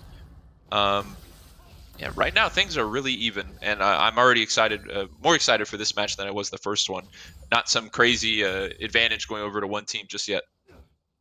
Yeah, definitely. And speaking of which, it is a back and back forth here right here. The gold disparity is not very high. They can honestly just catch up with a simple, cleaning up after the minions. And so, in all honesty, this is a very good, start compared to the last game where they were already 3 kills behind. Yep. And it looks like they have pings onto the enemy jungler for the side of Froggy. Looks like might be having something happening mid. Nope, not quite. Unfortunately, Aishul is a little bit too low to really make a play off of that. Hecarim just going for his jungle. Everything's pretty normal right now. Nothing too much to talk about besides, I guess, yeah, not even item builds. Nothing's really been built yet. TP coming down mid, but that's just to get some minions. Yeah, definitely. And In all honesty, right now, it's just a bit of a mind game here. And speaking of mind games, look how close FPL and Bird are. And Zakuna Sitting on a coming in control as well from ward. the jungle. Ooh, the patience right there. He didn't pop it. He saved it. He didn't pop it because I'm pretty sure Zakuna has an understanding that the jungler could be there, and if that gets popped, they know where he's at. Yep, just trying to deny the gank onto Fiora with you know, the Malphite being level 6. It's possible. I don't know. Fiora's pretty much full health though, so I don't think that they would go for it. Especially like I said about that riposte. Maybe if Lee Sin was level 6, but only being level 5, I don't think that that gank is really doable yet. Yeah, and in all honesty, we could just wait to see exactly what ends up happening here. And speaking of just seeing what ends up happening here, we're going to be seeing some we are going to be seeing some minion cube score come back for this. And you know what? Just slow pushing. Just, nothing more, nothing less. Yeah, really standard game this time around. No dives, anything. Hecarim's roaming towards bot side. Used the blast cone to go over the dragon pit. Might be able to look for a gank bottom. I'm gonna look at Or maybe wasn't sure if he was doing the dragon or not, but he's just waiting on the control ward. Oh god, this is just like a slow mind game here. They know how to play against. They learned from the first mistake, and they learned how to play against each other right here. Titan managing to Playing for the blue buff. catch. Yeah, seriously, he's managing to catch up back with this. Zakama coming in with that damage onto Wango here. That trade damage is coming in. The Fiora with that passive, just doing some great poke back at him. Lee Sin. It's not going to be able to do anything about it. Lee Sin coming in for fighting for that blue buff here. It's going to be a 2v1 situation. Will they be able to do anything about it? It looks like Naruto managing to catch up from the back lane here. The cage is not active. The stun comes in. The Glacial Augment coming in once again. Hecarim coming in with that fear. Looks like they're going to go ahead and chase FBL for this one. APM 10 manages to secure a kill onto FBL with that secure rush. Looks like they might be able to do something about it. It looks like it's going to be another double kill for this one. Ico manages to secure. It burns. And it looks like he barely misses a W. Oh, he comes out alive with this one. Impact's going to drop down for this once again. And it looks like it's going to be 2 kills for him.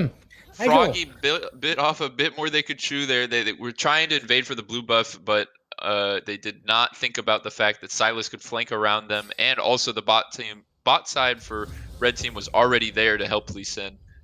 They took a little bit too much time, and it resulted in a pretty poor fight for them. Yeah, poor fight indeed. It was a bit of it was all over the place whenever it came into that fight. I do want to say that they should have just given it up. Honestly, that was a lot of sacrifice just for one buff. Yeah, I'm not sure. I mean, Misfortune still has ultimate. Braum wasn't level 6 yet, so I think that I know that the Kaisa ulted, and so Misfortune didn't. So that could have been a key factor as well. It only kept the Lee Sin up for a little bit longer. He did end up going down, but nobody got the dragon off of it. It's not the worst thing in the world. Yeah, definitely not the worst thing in the world here. Objective, there's no objectives on the board. Everyone's just kind of playing their own game patiently here. I think the best part about this is that both teams are just waiting to see who makes the first mistake here, because in all honesty, they're not looking for the most heaviest of engages. They're just trying to see they're just trying to see what they can do here. And speaking of seeing what they can do here, it looks like Berto might be able to do something about this. He's going to go ahead and come in with that kick, but it looks like he's not going to be able to proc it just yet. He knows what he can do, and the kick comes in. Oh, it looks like they might be able to secure the kill, and boom, Berto managing to secure a kill onto Wango here. Looks like it's going to be a fight for this right now. Shelly coming in, and FBL might be able to secure this for the trade. Yeah, Lee Sin gets the kill top, but it's not going to mean too much if they're able to secure the Rift Herald. It would have been cool if he went immediately to the Rift Herald, but didn't get the read on it, didn't know that they were right there. And it looks like FBL is going to place this behind the tower. It might be wrong here, because honestly, this is a little bit of a weird situation that's happening here. But looks like he's just going to go ahead and clear the birds, play a little bit safe right here. We are going to be seeing a Malphite roaming down here into Drake, because it looks like they know where FBL is at. Ooh, they want to catch him. They know where he's at. Will they be able to do so about this? Xylius does manage to miss the stun on this one, but it looks like he does manage to catch Hecarim ultimate. That's going to be very good here if they decide to take this Drake. Yeah, Silas has the unstoppable onslaught, and that could be really big. He could interrupt the Misfortune ult, and maybe that's what he's trying to do with this. Looks like he might be able to do that right here. Speaking of which, looks like this is going to be Drake for this one. It's going to be the first side Drake going on. Ooh, 5monkeys taking the first Drake already. That's a very good start of the objective. Yeah, things are looking up for 5monkeys. This is a little bit of the opposite of what we saw last game. 5monkeys in the driver's seat this time, and And again, I'd really like to see them put more resources towards this Kai'Sa. You saw Titan's ability to kite with the Jinx even when his team was so far behind. He still managed to make the fight possible. So definitely want to see them, you know, somehow get this bottom turret, allow him to start roaming mid, things like that. And speaking of a start of roaming mid, we get to see a top plate coming in. Wango managing to come in with that sub. Looks like it just barely misses. It's going to be a nice trade for trade kill for this one. Top plate. Oh, but no, the Kingslayer does come in just to heal him a little bit, but he does fall tower damage. Yeah, that was a little bit closer than it should have been. Silas, crazy heals. We're definitely going to need to see some Grievous Wounds coming out. Malphite already has, he's building Thornmail for him, but on the other side, I'm not sure. Here we go, Malphite ult. Yeah, Wango just staying way too long there. This plays right there. Wango tried to catch the wave off for his mid laner here, but it doesn't pay off. 4 and 10 kill lead, 6 kill difference right there. And it looks like this time around, 5Monkeys, like you did say before, which is sounds kind of funny when you say it out loud, they are in the driver's seat. There are 5Monkeys in the driver's seat. 5Monkeys jumping on the bed. Classic. But yeah, unfortunately, Wango, direct opposite of what we saw last game. He's 1 and 4 as opposed to the 5 and 0 he was on Tryndamere. So maybe it's just that he's not as comfortable on Fiora because they banned the Tryndamere, or you know, 5Monkeys could just be playing this game a lot better than the first game. Yeah, whatever it is, something's going to need to change pretty soon because you know, the next drag is up in 3 minutes, and I think a lot is going to depend on that fight. Yeah, definitely here, and I do think Froggy here, their main issue right now is that they're not really going in for the heavy invades. If you notice though, FBL has kind of yet to have a very strong heavy invade. He's just kind of been getting counter juggled here as he gets pushed back into jungle, and it's kind of hard for him to be able to do anything about it here. And speaking of which, being able to do anything about it, I might be shut down here for this one as FBL comes down bot to the bot lane. But look at this, jungle and support keep roaming together. That's really strong. Yeah, that is really strong. That's what you want to see from these teams. Jungle support roam is pretty common. Allows the ADC to get solo XP. Nautilus is back bot. It looks like we might have something happening bot. Hecarim's there. Ooh, Hecarim does come in with that ultimate there, but it looks like Bulletstorm managed to come in for this one. Bullet time comes in once again. APM Titan trying to kite this one up, but FPL manages to secure kill onto this Kai'Sa, and it's a shutdown, and it burns, manages to secure kill onto the support. That's a nice double kill for the side of Froggy right here. Yeah, big double kill, but what can they get off of this? No dragon available, and the wave has already been pushing into them. Looks like they're going to drop the Rift Herald, and they're going to try and get bot tower. This is smart because then they can start setting up for the dragon after. Definitely right here, and this is going to be first tower already. Dragon is coming up within a minute and 53 seconds on the clock. Lee Sin might be able to do something about it. It looks like Patrick's going to go ahead and block that Q damage for just a second here, and looks like Shelly stays alive once again. Trying to see if she can go ahead and push up, but it looks like Sokamat's going to go ahead and chase down the ultimate. Barely misses. Woo! Nice dodge out from Wango, just using the dash to dodge the Malphite ult. Bit of a misplay coming out from Zokama, but not too big of a deal. I mean, he pushed the Fiora all the way back to base, and now he can get some free farm top and Aisho. Oh my goodness! What is? All right, we playing fighting. We just playing Smash here, dude. You know, I don't even know how to describe what's happened. Literally, it's just like Smash Bros. It's just a bunch of junk on the screen for like 5 minutes until someone dies. Yeah, that was beautiful mechanics from Aisho. I always love to see how fast people can react with the Silas ult, right? Immediately, like pressing the ult and immediately using the ult that you get. There's a way to do it super fast, and I just can't do it like that, but it's cool to watch. Most definitely right here, and we might be able to there to help Birdo. Ooh, Birdo just managed to get cut out. Ooh, he does manage to get hopped out from that one thanks to that Lee Sin W right there, but it looks like he might be able to do something right here. A Titan managing to secure the tower in the bot lane. We could be seeing another fight for this one. It looks like they're trying to catch out Birdo for this, you know, trying to punish this jungle here, but it looks like they're not going to be able to follow up towards anything here. We are going to be seeing Titan go ahead and call back for this. It's going to be a fight for mid lane here as the engage just managing to come in. This Malphite is caught up by himself. Will he be able to sustain just a little bit longer here? The team engage just managed to come in. The ultimate from Braum, that double knockup, but FBL is looking to secure a kill onto this Malphite. He managed to do so, and it's another kill on from this Nautilus thanks to Fonzo. Yeah, unfortunately, it's like the same thing I saw in the earlier fight. Lee Sin taking that Q to go in. I just not sure if that's the play that he needs to be doing. Not an optimal fight to go for. Plus, they were already in the driver's seat, so they could just play for Dragon. But they tried to take the fight anyways, so Titan able to pull one back somehow. He's actually going to dive under the tower. He's going to keep it going. Titan, what are you doing? He manages to do it! I don't know if that was Gale Force, what he just did to the Misfortune, but that was dirty. Woo. Ult in, run out. No, he doesn't have Gale Force. That was just like a third hit of the Kraken Slayer. One shot the Misfortune with like 400 health. Good lord, league items, everyone. But going back to that real quick, I want to talk about what just happened right there. They just kept the pressure on. Yeah, again, from both teams, a little bit of sloppy play, I have to say. I don't know why 5Monkeys had to take that fight, you know, the original fight that they took. Nice kill from Malphite. Fiora is staying to get the tower, you know, trading her life for the tower. Oh, wait, did she even get it? No, she did not get it. However, I want to point out, because that cut off perfectly, because it looked like she died at the moment of impact before he even landed the ulti, which is just hilarious here. And speaking of going in onto him once again, under tower. Woo! Look at that Kingslayer damage. He just manages to finish him off right here, but it looks like Fonso might be able to do something about this. He wants to be able to kill Xylus here. He does not have ultimate to re-engage for this one, but he's just going to go ahead and clear the wave. Yeah, if you're Burns there, I mean, that's a big mistake. There's no reason to be sitting there alone under your tower against a Sylas who has Everfrost if you have nobody around you to help you. You have to play super far away. To stay within range of Sylas E is just absurd. A little bit cocky, in my opinion, but nonetheless, there it is helping him a little bit.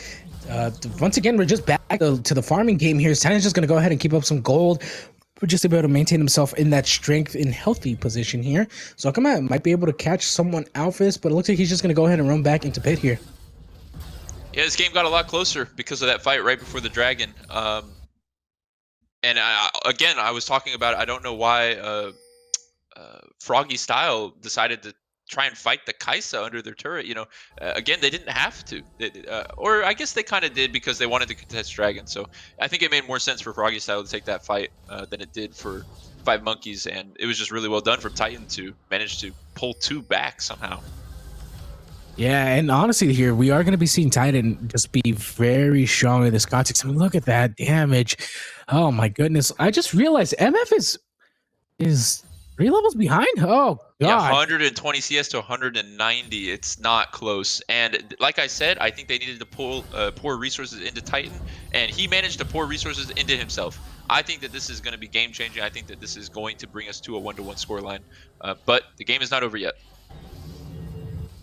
That ulti, a little bit of a reward situation here, but you know what? Paid off.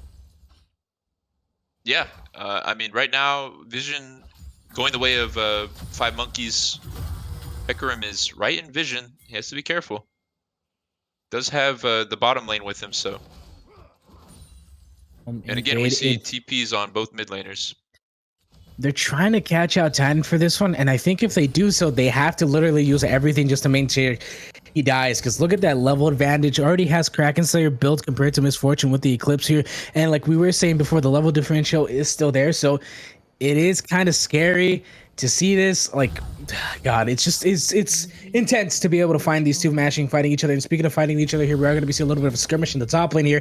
Looks like Zuckerman might be able to get with get to it again. Hecarim might be able to catch out Berto for this one, and he does. The ultimate comes in, the double fear knockup manages to come in. Oh, manages to ult over the wall, but he's going to leave Berto alone just to die.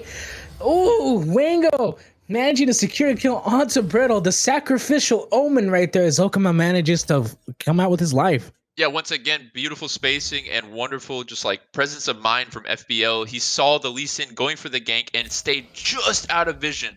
Just barely out of vision, like literally a pixel out of vision, so that he was right there to go on them as soon as they tried to go in. Perfect timing, a perfect positioning, beautiful stuff from FBL. Very much in right there. There's tower. Bowl bounty into the bucket. Yeah, it's got Dragon up in a minute. Again, I think this is going to be a big fight. But Fiora does not have TP. She needs to go back right now, and she is. He's going to be doing very well right here. Slow pushes right there. Titan. Oh my God. He's just nasty. Look at that damage. Yeah, he's already got Runons and Kraken Slayer. He's sitting pretty right now. On the other side, we have Misfortune with only the completed Eclipse, so big damage difference in the bot right now.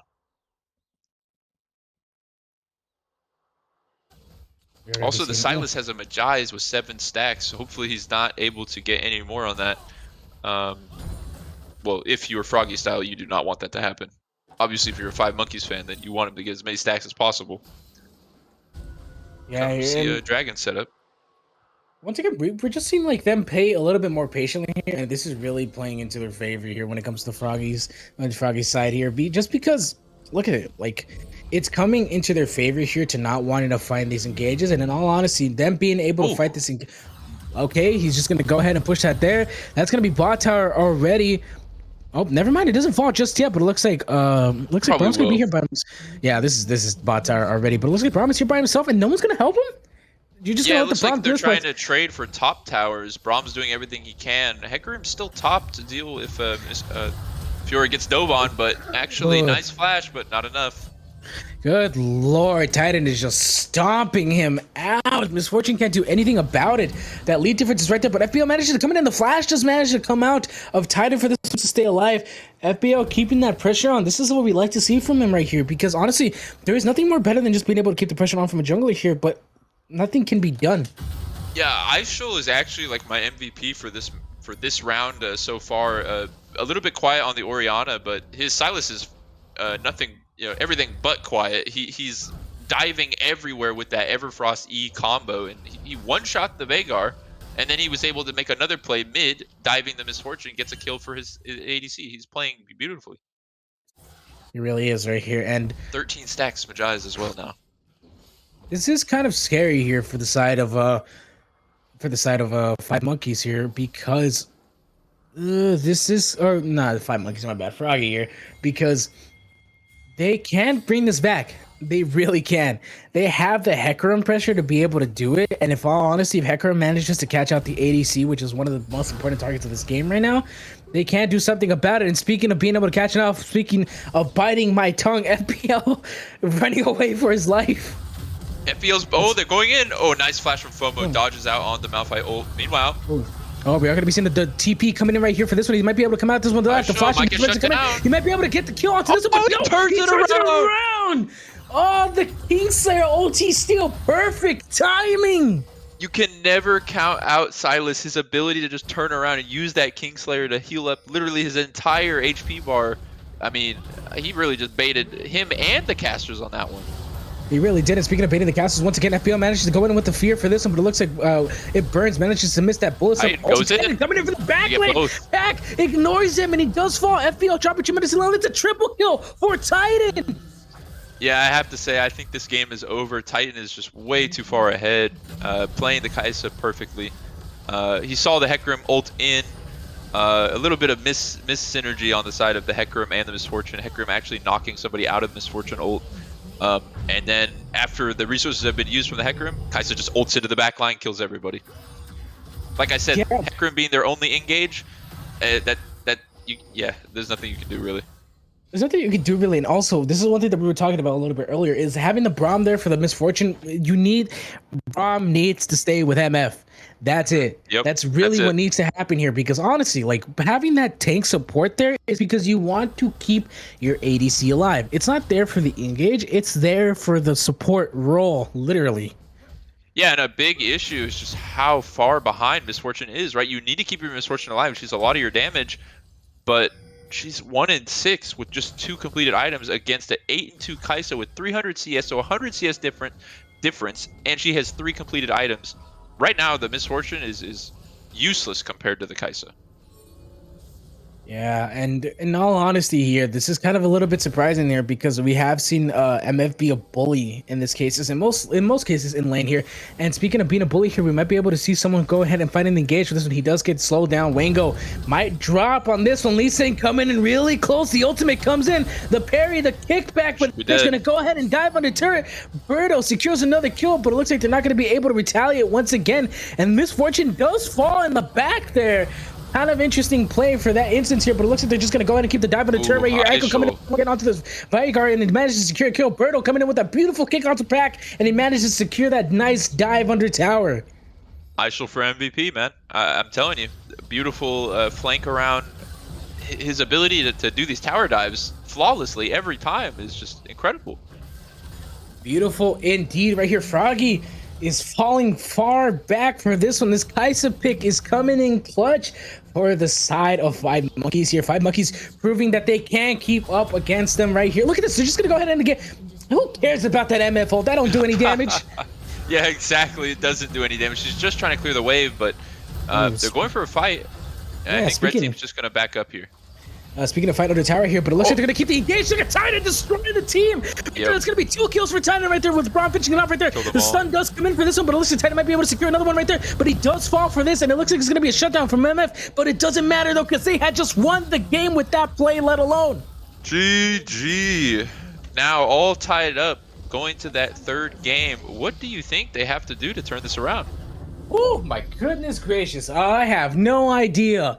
If I'm being honest, if I told you 5 minutes ago that that 5Monkeys was going to come back from this, I think that's hard to say because honestly, last game they were playing kind of iffy. Yeah, I'm not going to lie about that. Right? Like one team stomping the other one, and then the next game the other team stomping back. So I'm excited. I would love to see a more even match. You know, going into our third game.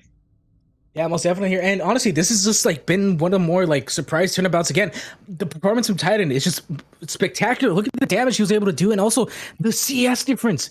You're playing against the Misfortune as Kaisa. It's one of the more tougher things to do, primarily just because of Misfortune being able to bully you as Kaisa. But he turned it around so easily.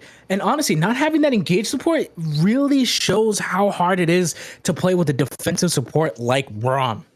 I think it was a huge deal as well, banning out the Tryndamere, forcing I forgot his name again, but the top laner of FroggyStyle to go onto the Fiora, which he just did not seem nearly as comfortable on as that Tryndamere pick. Or maybe it was the fact that they answered with the Malphite instead of the Ornn, whatever it might have been. Top lane was not their win condition this time around.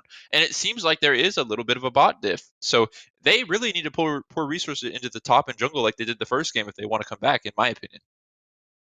Yeah, and in all honesty here, great plays all around. They just did so well. And you know what? We are gonna go ahead and transition here to a be right back as we go ahead and finish this climactic game here. We'll be right back, ladies and gentlemen. I don't think Malphite was the issue. It was really just the Kaisa popping off, taking over the game, like 9-1 at the end of the match. So, but I guess they're saying that they cannot ban out APM Titan, so they're just going to ban out other areas. Yeah, I think so too here. And speaking of, we are going to be seeing one of the stronger ADCs here coming in for the side of Frogs here, because this time around they are on the blue side here. They did switch once again. And speaking of which, we're going to be seeing Ashe coming in for the ADC side of 5Monkeys here. We did see Ashe last time, of course, and Ashe was not necessarily the strongest pick in this case of scenario, so we are going to be seeing a little bit of more bully. Yeah, I think well, I'm not 100% sure if red side is Froggy or blue side is Froggy. I honestly not 100% sure. But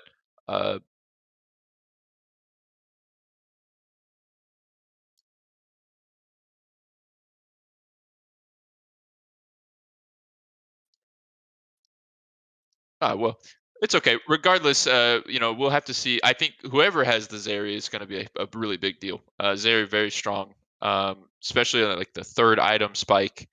Yeah, I mean the game is gonna. If the game goes like really long, a really long game, like 30-minute, 40-minute game, I think Zeri is gonna come online and just take over. Right. So monkeys are gonna have the Zeri, and that's a big deal. Coming off of that win, they're riding the momentum train right now. Definitely, and in all honesty here, that is going to be a very strong support coming in also as well. But in my opinion right now, I think Nami's way more stronger than Leona is just because of the poke damage that does come in. Yeah, so instead of Ashe Thresh, they go Ashe Nami, and it's going to be Zeri Leona. Ooh, that is difficult to play against. That just sounds hellish. Hellish indeed, and it just ends up becoming a little bit more stronger and stronger indeed. We were talking about a little bit. Ooh, we are going to be seeing the comeback of Victor. Yeah, Victor, interesting, but the thing is that we have Aishul on Silas again, and his Silas was, perfect. French kiss, perfect. It was just there was nothing I could say that he did wrong in that game. His He was individually performing. He was performing in the fights, turning around the 1v1 play against the Fiora with no health, making the dives happen by flanking around. He did everything. Giving him Silas again, I feel like is a big mistake. I would have rather seen a Silas ban than the Nautilus ban personally. Yeah, definitely. And arguably enough, though, we are going to be seeing a Malphite ban, which I kind of find. I don't think Malphite was that much of a game changer, in my opinion, because let's be honest, Malphite only altered one person alone, and that was the Fiora. Yeah, it might be that the Fiora just doesn't feel comfortable playing against the Malphite. I agree with you. I don't think that the Malphite was a huge deal. Aatrox ban coming out as well against 5Monkeys. And so just top lane bans. I do like the Tryndamere ban. I think the Tryndamere just got way out of hand in the first game. Regardless of it was due to the first blood or not, Tryndamere was just a monster. So I would like to not see him again get through the draft. So that's good. And honestly, I think it's just kind of funny because coming into it, like we are seeing a lot more of like the mix ban here, but I do want to take my compliments to say that they kept banning the same three champions at the beginning, regardless of who it was. Yeah, yeah, they did, huh? The Zillion, the Diana, they must really not want the Froggy's jungler to have Diana or Jarvan. He must just play lots of Diana Jarvan. And in terms of the support, it's same with their support playing Zillion. Yeah, definitely.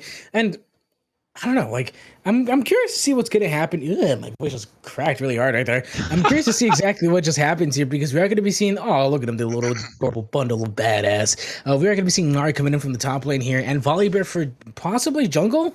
That could still change. That could still be early top. Yeah, you're probably right. Probably in the jungle, we're going to see the Volibear, and I think this is fine. I wasn't really super impressed with the Birdo's Lee Sin or anything like that, so uh, I don't think we're going to see him pick up the Lee Sin again. We'll see though. He's actually hovering the Nocturne, and Ooh, that and could be very interesting. Yeah, it's going to be locked in. So the ability to dive with the Nocturne Silas, oh boy, their win conditions are a lot right now. I'm liking on 5Monkeys draft. 100% here. And in all honesty, Five Monkeys, they do have the like we were saying before, the nocturne ult pressure to keep them on their edge of their seats here. Because honestly, God, I hate playing against the nocturne for that same reasoning. Because being blind for like 5 seconds isn't fun. And speaking Ooh, of, Trundle. yeah, this Maybe is jungle? We're not sure where Volibear or Trundle are going to be going now. yeah, I really do think this actually might be a Trundle top and Volibear jungle here because I think against Gnar that heal from Trundle is just going to be too strong like, for Gnar to be able to do anything about it. Yeah, you might be right, and we'll see if the Victor going into the Silas is able to do any better than the I think it was Vagar going into Silas. The Vagar not able to do much of anything, so maybe not gonna. I really feel like he picked Vagar just because he saw Lee Sin and he wanted to stop the Sonic Wave and the resonating strike, from doing anything, but it did not come to fruition. So going back to the Victor comfort pick, I think that's probably what they need to do. Definitely, and it looks like this is just going to be going into the final picks here, and I do think this is going to be a strong contender for the final game here. I hope both these teams put in their all here, and let's just see Ooh, if let's go! the eagerness comes in. But honestly, let's just see how this goes. And speaking of seeing how this goes, we will be taking a short break and return right back with the main game itself.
That is a risky play, all in all.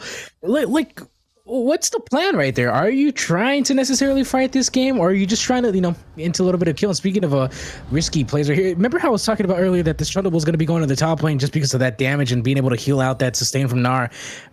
And going back to the conversation on that, we are going to be seeing the jungler come in right here. FBL coming into the top lane. Vision does get, he is standing on the ward. Vision is there, but it looks like he's just going to go ahead and fall back a little bit.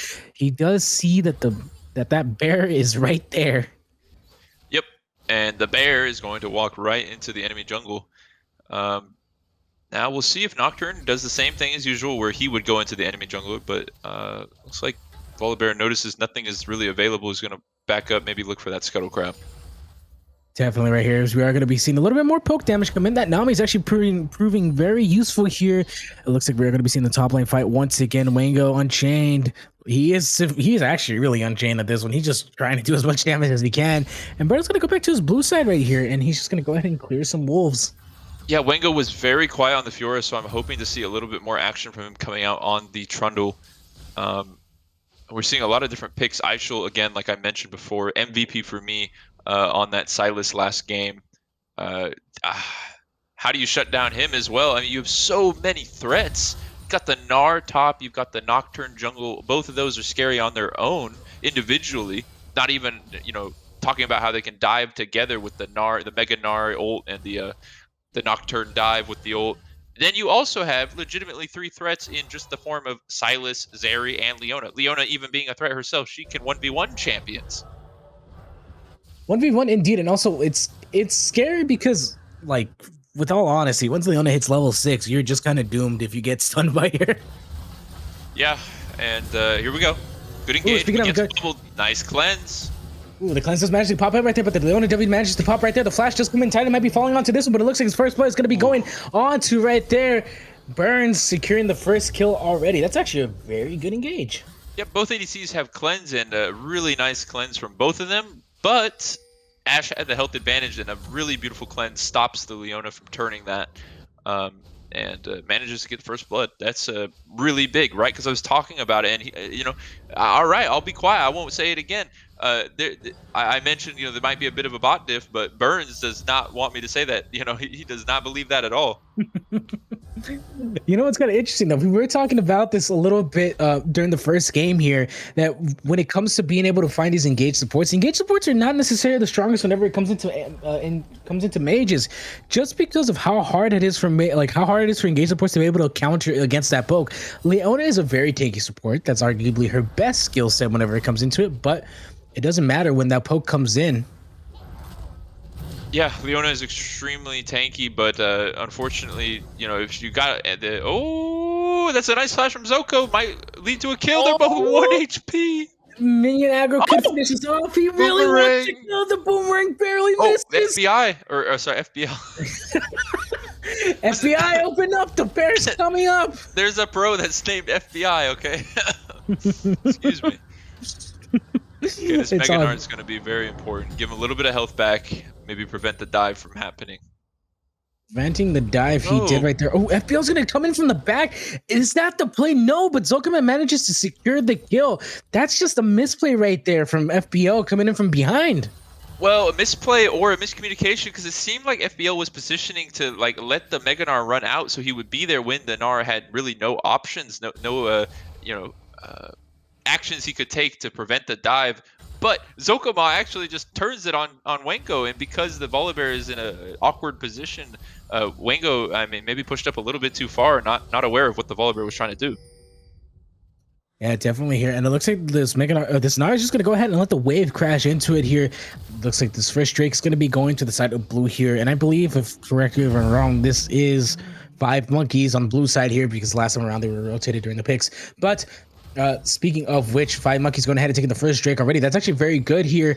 They're making sure they obtain the objectives here. Both teams respecting each other with the 1v1 kill situation here. Wango is going to go ahead and get some great damage onto Zokama. Zokama is very close to Mega Gnar. It could pop up for this one, but FBL does manage to get caught up by Bertle here. Some vision does get placed on him, but nothing respectable. Something respectable here. He's just going to go ahead and let him get that blue buff just for a second. he does get vision on him thanks to that hawk shift. The ultimate comes in. He's gonna go in for the dive right there. The spell does manage to come in, and he gets the near side of the fleet. Goes Nami nice coming in, dropping low HP, but the flash comes in. Oh, she almost dies to that W from the Zeri here. Ash is gonna keep the pressure on, and does so beautifully right there. Pack comes in with some of that healing, and they both get out with their lives. Really well done for Pack to somehow survive that engage from the Nocturne. The fear landed, and Pack still timed the flash to perfection, able to dodge out on everything he needed to, and like we said, almost dying to the Zeri W. That was really close from Titan, but not quite. Yeah, Titan is proving really once again the like ADC supremacy here from both of these players as they're just trying to show off a little bit. You know, there's something more than just good, clean fun for that aspect here. As we're gonna be seeing Fonso right here going ahead and get some engage on this Xylus here. Again, this is very scary. Whenever you're playing mages against Xylus, Xylus is one scary champ if you just get immediately engaged on and Kingslayered. Yep, Silas is not somebody you ever really want to 1v1. He is, and you need to get Grievous wins for him. It's just like kind of a requirement if you're playing against Silas. Oh, speaking of top requirements right here, we're going to be seeing engage on the top lane. The bear is coming in. Will he bring it down from down under? But he doesn't. FBL just comes in for a little bit of a gank here. Imagine to get some CS for himself, you know, get a little bit of help. Birdo coming in from bot lane right here. He might be able to do something to help out his top lane because they might be able to go ahead and dive on the tower. FBL is going to go ahead and push this a little bit further here. He doesn't know that Birdo's going to be hiding in this bush. The tri bush is up. Will they be able to do something about it? Looks like they're going to go ahead. Ooh, they're going to be able to go for the engage. The Predator does manage to come in and manages to land onto him. He does get scared for just a second here. The shielding comes in. Will they be able to do something here? Meganar is not ready again. Birdo doing some great damage here. The stun comes in onto him. FBL coming in. Double flash. FBL trying to see if he can secure the kill right here onto Birdo. But Birdo jumps out tremendously low and looks like it barely misses here. Leona comes in with the ulti. Secures one kill. Might be able to secure another onto FBL right here. The stun does manage to come in. Yep. The flash engage. And that's a kill for Birdo. Yeah, a lot just happened there, but I wanted to say from the very beginning, we had a gank come out from FBL, and I feel like it was really just misplayed. Now, I'm not a diamond player myself, so I don't know for sure, but from what I could tell, he went in right when the Gnar became Mega Gnar, and Mega Gnar might have been able to turn it on the Trundle, and, Ooh, this is very scary here. The flash ulti managed to come in, and Pack secures the kill onto Titan right there. Unfortunate there, one thing you always have to respect is the Nami healing. Yeah, unfortunately that Pack gets that kill. It would have been better on the Ashe, and Ashe did have half health, so probably still should have been able to give that over, but, you know, just kill secure. 100% right here. We do get vision onto Birdo. That is quite unfortunate there, but it looks like Wango is going to go ahead and try to see if he can secure a kill onto Birdo, but he's just going to go ahead and recall right back. That's just safe and sound plays right there. Arguably, I like to also talk about here that engage from the bot lane. Speaking of the engage on the bot lane, once again, Victor having a flash out for this one. The stun does come in, but it looks like it's going to be a double stun for Victor just to get out there alive, and he does pop Chaos Storm. A little bit of a panic ulti there. Yeah, panic ulti indeed. I would have panicked as well. It looked like he should have died. They layered the CC pretty well, and if Leona had the Solar Flare available, I don't know if she did or she didn't need it or think she needed it. I'm not sure what happened there. But yeah, he should have been dead if the Solar Flare was available. Definitely here, and arguably enough, we were talking about. I keep biting my tongue whenever it comes into these support engages here because Leon is just doing so good being able to roam and keep that pressure on. And speaking of being able to keep the pressure on, FPL coming in, the ultimate does come in on from Ashe right there. The locket is Leona's ultimate does manage to miss right here, but the paranoia does manage to come in. Birdo coming in to secure a kill onto Pack right here, but the sun does manage to bond onto Leona. It burns, manages to secure a kill onto Leona. Once again, the W comes in, the slow, the ultimate. It's a double kill for Birdo. He might be able to secure another one for this one. But it looks like the trade was not worth it here. Looks like they're just going to go ahead and summon the Herald right here. This is just going to be very good plays right here. And top lane falls. Woo! Yeah, that's a big deal. That's a really big deal. Because now Gnar has the TP advantage for this dragon fight that could happen. And they dropped the Rift so that they could potentially push back the Ashe, make her stay bottom. I thought they were going to go rotate to mid right away, but looks like Victor's actually pushing into Ice Shield. So Ice Shield's forced out, and this means that the dragon's not going to be as easy as they thought. Aisha's just dropping. Aisha dropped really low against the Victor. They kind of fell back a little bit just to be able to defend that turret here. And it looks like they might be able to catch out Berticu, but no, he barely misses him just a little bit. The ward doesn't catch him just yet, but they're going to go ahead and start Drake. FBL is kind of hoping that Berto isn't on the other side, but he doesn't know he's actually in red side at the moment. And it looks like they're just going to go ahead and fall back and start recalling. Something I didn't know you could do with that. That is actually kind of busted. Why is that a thing, Riot? Explain. Yes, you can do that, yes. Yeah, I found that out playing myself. I haven't seen anybody really use it. In fact, that's the first time I've seen somebody else use it. But yep, you can do that. All right. Oh, right. Proving once more that they have the quote-unquote 200 years. I'm very glad you understood that. Of course, I know. Oh, goodness. But speaking of which, we are here back into the mid lane. Kind of back to being slow again. Both teams are kind of, respecting each other once more. Mid lane's super even, and that's honestly, that's I mean, I think that's as good as it gets because you don't want Aichel to get ahead, and he's being forced to stay mid because Fonzo is doing a good job, right? He's constantly pushing him in, making sure he stays, not able to pull off any of those dive plays we saw in the last game, at least not just yet. Yeah, speaking of being able to put those dive plays right there, we did get to see Leona roam up back to mid here. Vision does manage to catch her, I believe, on that suit because there is a ward right there in between rivers. But nonetheless, it could look like, oh god, Victor's just trying to play us a little bit smart right here. Fosmo's trying to see if he can get the engager here. The R is active, but it looks like he's just gonna go swing it on by because you know what? Girls be looking like Dammy Fly. Yeah, Leona is doing a good job of roaming. There's 4 people in the top league right now. Why? Yeah, I think they're going to try and make a play top. They know that Dragon's gone, but meanwhile, you see on the bottom side, they're going to make a play on Titan. Titan left alone once again. The ultimate, double ultimate managed to come in right there. Titan managed to pop ultimate, just stay alive a little bit longer, but no, it doesn't matter. That tower being shut down is just so helpful for the side of 5Monkeys right there, but not, unfortunately, right there. We are going to be seeing this tower going into the side of, God, they're not 5Monkeys, are they? Are they 5Monkeys? No. No, 5Monkeys is blue team. 5Monkeys is blue. I keep forgetting this. Keep confusing the names. I'm so sorry. You're good. What is it? Frogs is just doing a great job with just being able to keep that pressure on right there. They already got the first turret. That's already beneficial just to keep that pressure. It's exactly what they want here. Now, it looks like the second tower is going to be falling to the side of 5Monkeys here, which is also a nice comeback here. But let's be honest. They have the pressure on already on the red side. So it's kind of hard for them just to be able to maintain that, to be able to come back for that really quickly. Yeah, the game is really even. Honestly, it almost feels like it's going to come down to the mid matchup. How are these mid laners going to be able to affect the map? How are they going to be able to affect the game? Though I think there's a gank happening. I'm not sure. Ooh, speaking of gank coming in right now, the silence coming in with that ultimate. It's going to be a double stun. The silence comes in, the flash, but no. Oh, he flashes out of it, just barely catching himself out. Oh, that was a very risky play right there from Victor, trying to go ahead and push up this lane. And as you were speaking of the mid lane priority, there it just went. Yeah, I still think it's going to come down to mid lane. It's just we haven't even really gotten to see them in any of these big fights yet.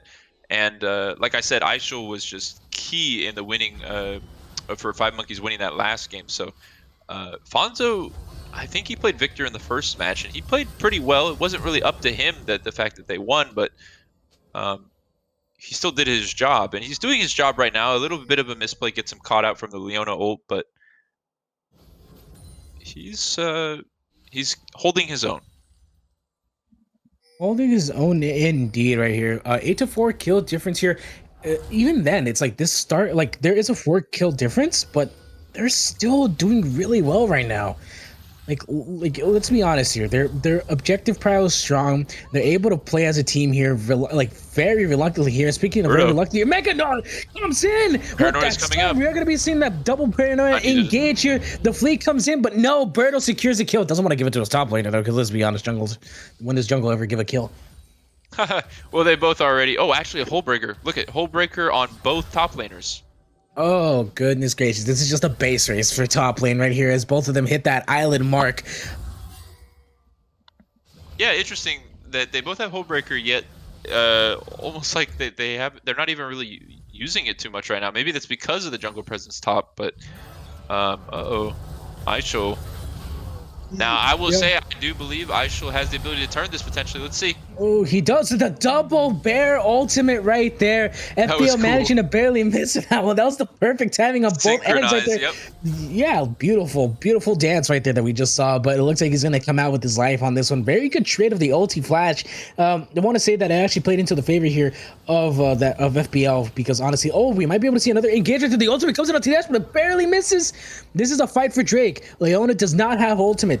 This could be going on to either way right now. But it looks like FBL might be coming out for this one. It looks like the stun does manage to come in. The near side comes in. Burrow manages to secure a kill onto the Victor. It looks like Pac secures a kill onto Leona. Once again, that W, the double knockup comes in. This could be very helpful. Zeri coming in with that pop burst ultimate. Might be able to get a secure onto Pac and does so. Titan coming in with the pickup. He's going to be able to do it. It's a double kill. And this is going to be securing 3 kills for him once again.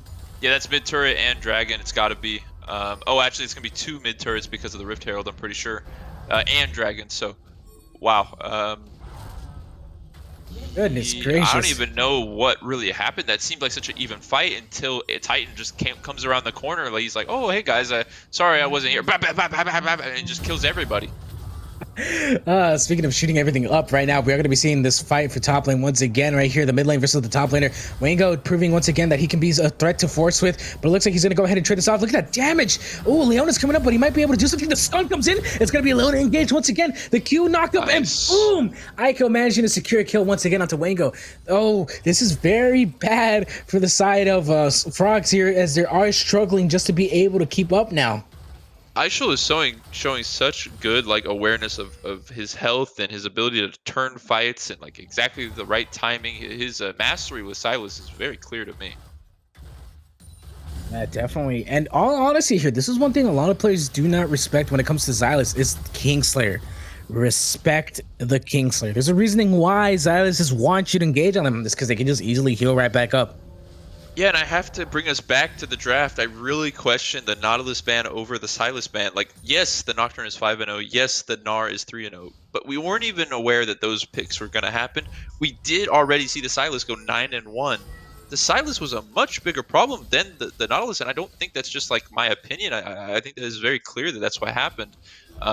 So I don't agree with letting that go through. Yeah, definitely. And one thing that I did want to point out too, actually, is last game when we got to see the Vigar against the Nautilus here, we did actually get to see a 5-man stun coming in from the Vigar, which was pretty beautiful, but it did not help the fight at all because the Nautilus just ended up cleaning everything back up again. Those stuns are very important here. And let's be honest, they got rid of the Nautilus to bring back Leona and Nami. So, yeah, or even the Zeri as well. They let Zeri through as well. Zeri and Sylas got through. That just seems like a bit of a mistake in the draft. Definitely. It just looks like 5Monkeys really wants to play CC heavy comps because they understand if they do that, they win the fights a lot more easier. Because look, I'm telling you right now, Ultimate's going to be coming in right here from this Nocturne. Birdo managing to see if he can go ahead and do something, but it looks like they do manage to get out by this Nami. Talk about luck of the draw right there. Aishul's so good. You could see in the top lane, we were watching him just, he thought something was up, so he didn't push past that halfway mark, past the river, where the enemy team was awaiting him to do that potentially. And instead, he just corrals the wave and pulls it back to where he feels comfortable because he has it warded. He has the blue jungle warded. Really good stuff from him. Oh, Trundle's getting speaking of really good stuff, also in the bot lane. Oh, the double stun right there barely misses. Leona does come in with the engage. The Ash Hero managing to land on the Leona right there, but it looks like it's going to be a trade for trade kill for this one. Xylas managing to secure a kill once again on the top lane, but it looks like Brenix might be able to chase down this little Gnar. Run, you little rat. Go away. But no, FBL managing to come in with the ultimate, just a grand slam. Man coming in down with the Space Jam himself.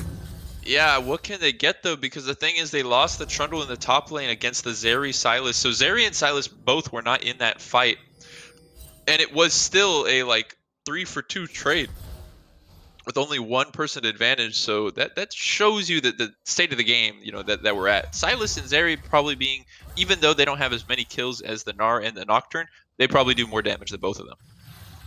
Definitely. And speaking of how broken Zeri is, because let's face the fact that she can build a bruiser comp as an ADC, 200 years. But speaking of which, it looks like they're just going to go ahead and try to find this engage. Titan coming in once again. They might be able to catch out FPL for this. And FPL manages to get stunned by this one. He's dropping really low. The flash engage, but no, he manages to get barely sniped by that tower shot right there from the Zeri W. They're going to keep the pressure on. He misses the stun, but looks like it's going to be a 3v2. This is a very bad situation. 3v2. The tower shot manages to come in. The shutdown does come in once again onto the Ash. The ADC diff is here, and he secures 2 kills. Yep, they went a little bit too aggressive. They definitely made a mistake. I thought they had FBL as well, but the decision to dive that with the Volibear ult was ultimately the yep. was ultimately the mistake there. It's tough, honestly. They're trying to look for fights, and I think that's like the worst thing you could do right now. Yeah, I agree. But slowly but surely, the score is starting to look like it's getting closer. But that might just be because both teams have hit double digits. But the Dragons are only 2-1. It's not like one team is super ahead of the Dragons. So that means that potentially we could see FroggyStyle coming back with maybe just objectives. Yeah, and if I'm being honest, like there's still a lot of comeback potential here, because let's face it, I was about to call him 5Monkeys again. Froggies has a really good has that really good team fight potential if they decide to fight together. And speaking of getting caught out right here, FBL dropping really nail. The near side, it does come in from that ultimate from the Nocturne. I think they were trying to look for the engage there, but it didn't come up just yet. Yeah, maybe a little bit too early, or maybe they got out of range. I'm not sure. I'm honestly happy they didn't engage there. I don't think that would have been the play. Here we go. Ooh, speaking of the play right now, we are going to be seeing a double engage right here. Leona ultimate does come in. Nami with the tidal wave coming up with the knock-up. The Ash Arrow managing to secure a stun onto it. Once again, the Nami ultimate gets stolen by Silence. It's going to be a knock-up. It's going to be a trade-for-trade kill, but no, managing to knock out 2 for this fight for the Dragon. Everyone's really low. If Silence can get a stun, this is going to be a game-changer for everyone here, but no more kills managed to land onto this one. Never mind. Titan coming in with the secure kill onto Ibrands, but Xylis goes in trying to see if he can catch anyone off, but no, he does get cut off by the Chaos Storm. The damage is strong on this one. It's going to be a trade-for-trade kill once again. It's going to be a double kill. Titan with the Kiting secures the triple kill. He might be able to do this. He might be able to clean this up. Nami dropping really low. The spear does come in. Titan coming in really strong for this. He can be able to do it. The Penta is coming in close. Yep. He secures a 4 kill, and it's a Penta kill for Titan. Yeah, or a double kill. But yeah, he they let Zeri through. They let Zeri through to Titan, who is already a very competent ADC. All he was doing was just dashing across the terrain and killing everybody. I mean, that's really all it was, right? Oh, this is what we've been talking about. This is why 200 years exists, and this is a meme, because there are characters like this that exist. Yep, he hit that 3-item spike that I was talking about as well. He's got the Triforce, the Runons, and he's almost got the Titanic Hydra. But honestly, all you need is the Tiamat, and it still is very strong. I guess the 3-item spike is with the Titanic Hydra, but still. And there he goes. He just got it. So Zeri going down, or it's a lot less likely that Zeri's ever gonna die now, and a lot more likely that she's gonna kill your entire team just by herself. Think of it like she has a Twitch ult now, along with her ult and her abilities. I'm pretty sure when Riot designed her, they were like, what can we give that seems fun and balanced? Talon. Let's give her Talon's ability, first of all. Let her jump over every terrain possible. Let's see. Let's give her ultimate. Yeah, let's give her Blitz ultimate as well. Increase her fire rate. Let's add that. And what else? Let's see. A Q that for some reason passes through everything. Let's also give her that as well. Passes through everything, yeah. It just kind of ignores everything for the love. A Q that is your auto attack that does on-hit abilities. That's the issue. However, I think the real issue is that they never tested Titanic Hydra on her, because they go, oh, she's a marksman. But here we go, fight coming out. Speaking of, the flank does manage to get in. Meganard managed to get pop onto this one. Volibear coming in to see if he can secure the kill, and slams it back down onto Zokama. Zokama does fall. Yeah, this game's slowed down a little bit. Just occasional fights happening in the jungle, but really nothing like being forced. No tower dives being forced right now. Not what we're used to seeing from 5Monkeys. So maybe Nope, and nothing really on the field to get any right now. No objectives. Dragon's up in 2 minutes. Baron in 4. There's nothing to get right now, just besides turrets. So you see, they're just trying. Oh, and vision. They're trying to get all that vision. You can see the blue wards lighting up the red jungle. I know it's just kind of playing a little bit slower here. I think that's kind of towards the favor here, you know, play a little bit of that psychological warfare. Xylas does manage to see the ultimate there from Ashe, and he does go in onto this Nami. Look at the double team up right there just for the support getting caught out for this. The stun managing to come in, but looks like they might be able to not get out of this one. Ooh, Chaos Storm manages to secure the kill onto Birdo. The flash comes in. Will he be able to get out? No, he pops Hourglass. This is the death of him right here. Or he goes back in onto the Ashe, but he misses his stun and goes in and falls. That's not good for the side of 5monkeys right here. No, it's not. They have 3 drags and they really need Soul, and Soul is up in 1:30. That's not going to give them a lot of time to set up. They still have enough time. They're going to be up in 40 seconds, so maybe still like 30 seconds to set up. But the Trundle is pushing top. He's got the Hull Breaker. And I have to say, again, I don't want to like beat on Wengo. I mean, he's a good player, but again, just not looking comfortable on these picks besides the Tryndamere, right? Forced onto the Fiora, he was like 2 and 8. Again, now on the Trundle, they banned out the Tryndamere again, 2 and 8.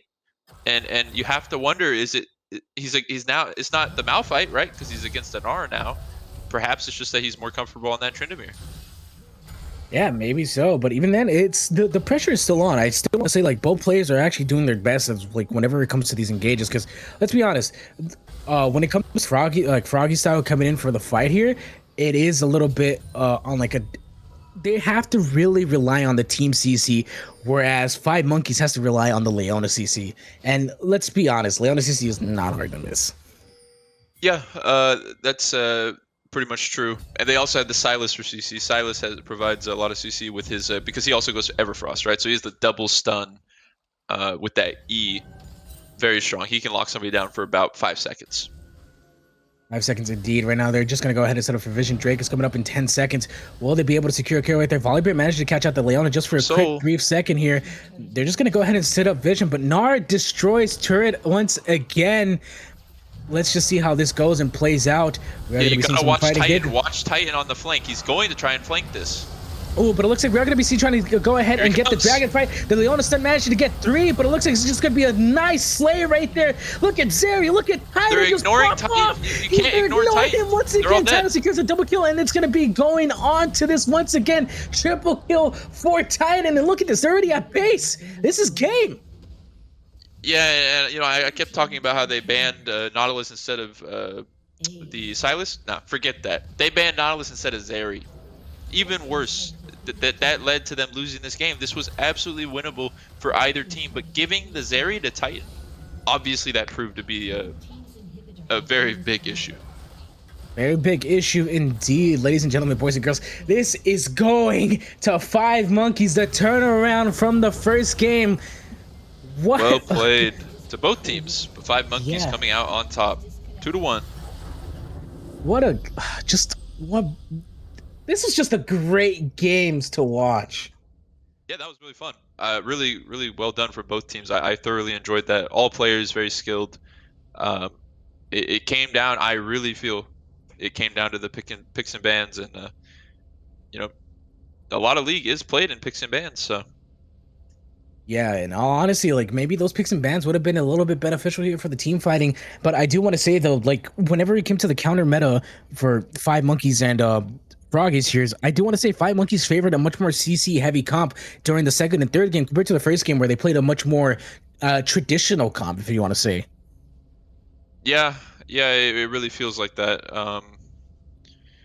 Oh, and the Leona. Man, we didn't even touch on the Leona. Leona herself can deserve a ban. I mean, not really, not as much deserving of a ban as like Zeri, but Leona was very key. A really nice roam to top, you know, got them started, got the snowball rolling. So really well done from Barney as well. Yeah, definitely there. And honestly, like if I were to give my MVP for this one, I really want to give it to Titan here. He honestly performed so well the second and third game as their ADC. Yeah, I completely agree with you. I think Titan deserves the MVP. I wanted to give it to Ice Show because of that last game, but nope. Titan ran away with this game completely by himself. just making the 1v5 clutch plays in the team fights, and that's what you need from your ADC. Really nice cleanses, really nice flashes, great CS, 300 CS, solid ADC. Very solid ADC indeed, and I do want to give my compliments to both teams here because honestly, they both played so well.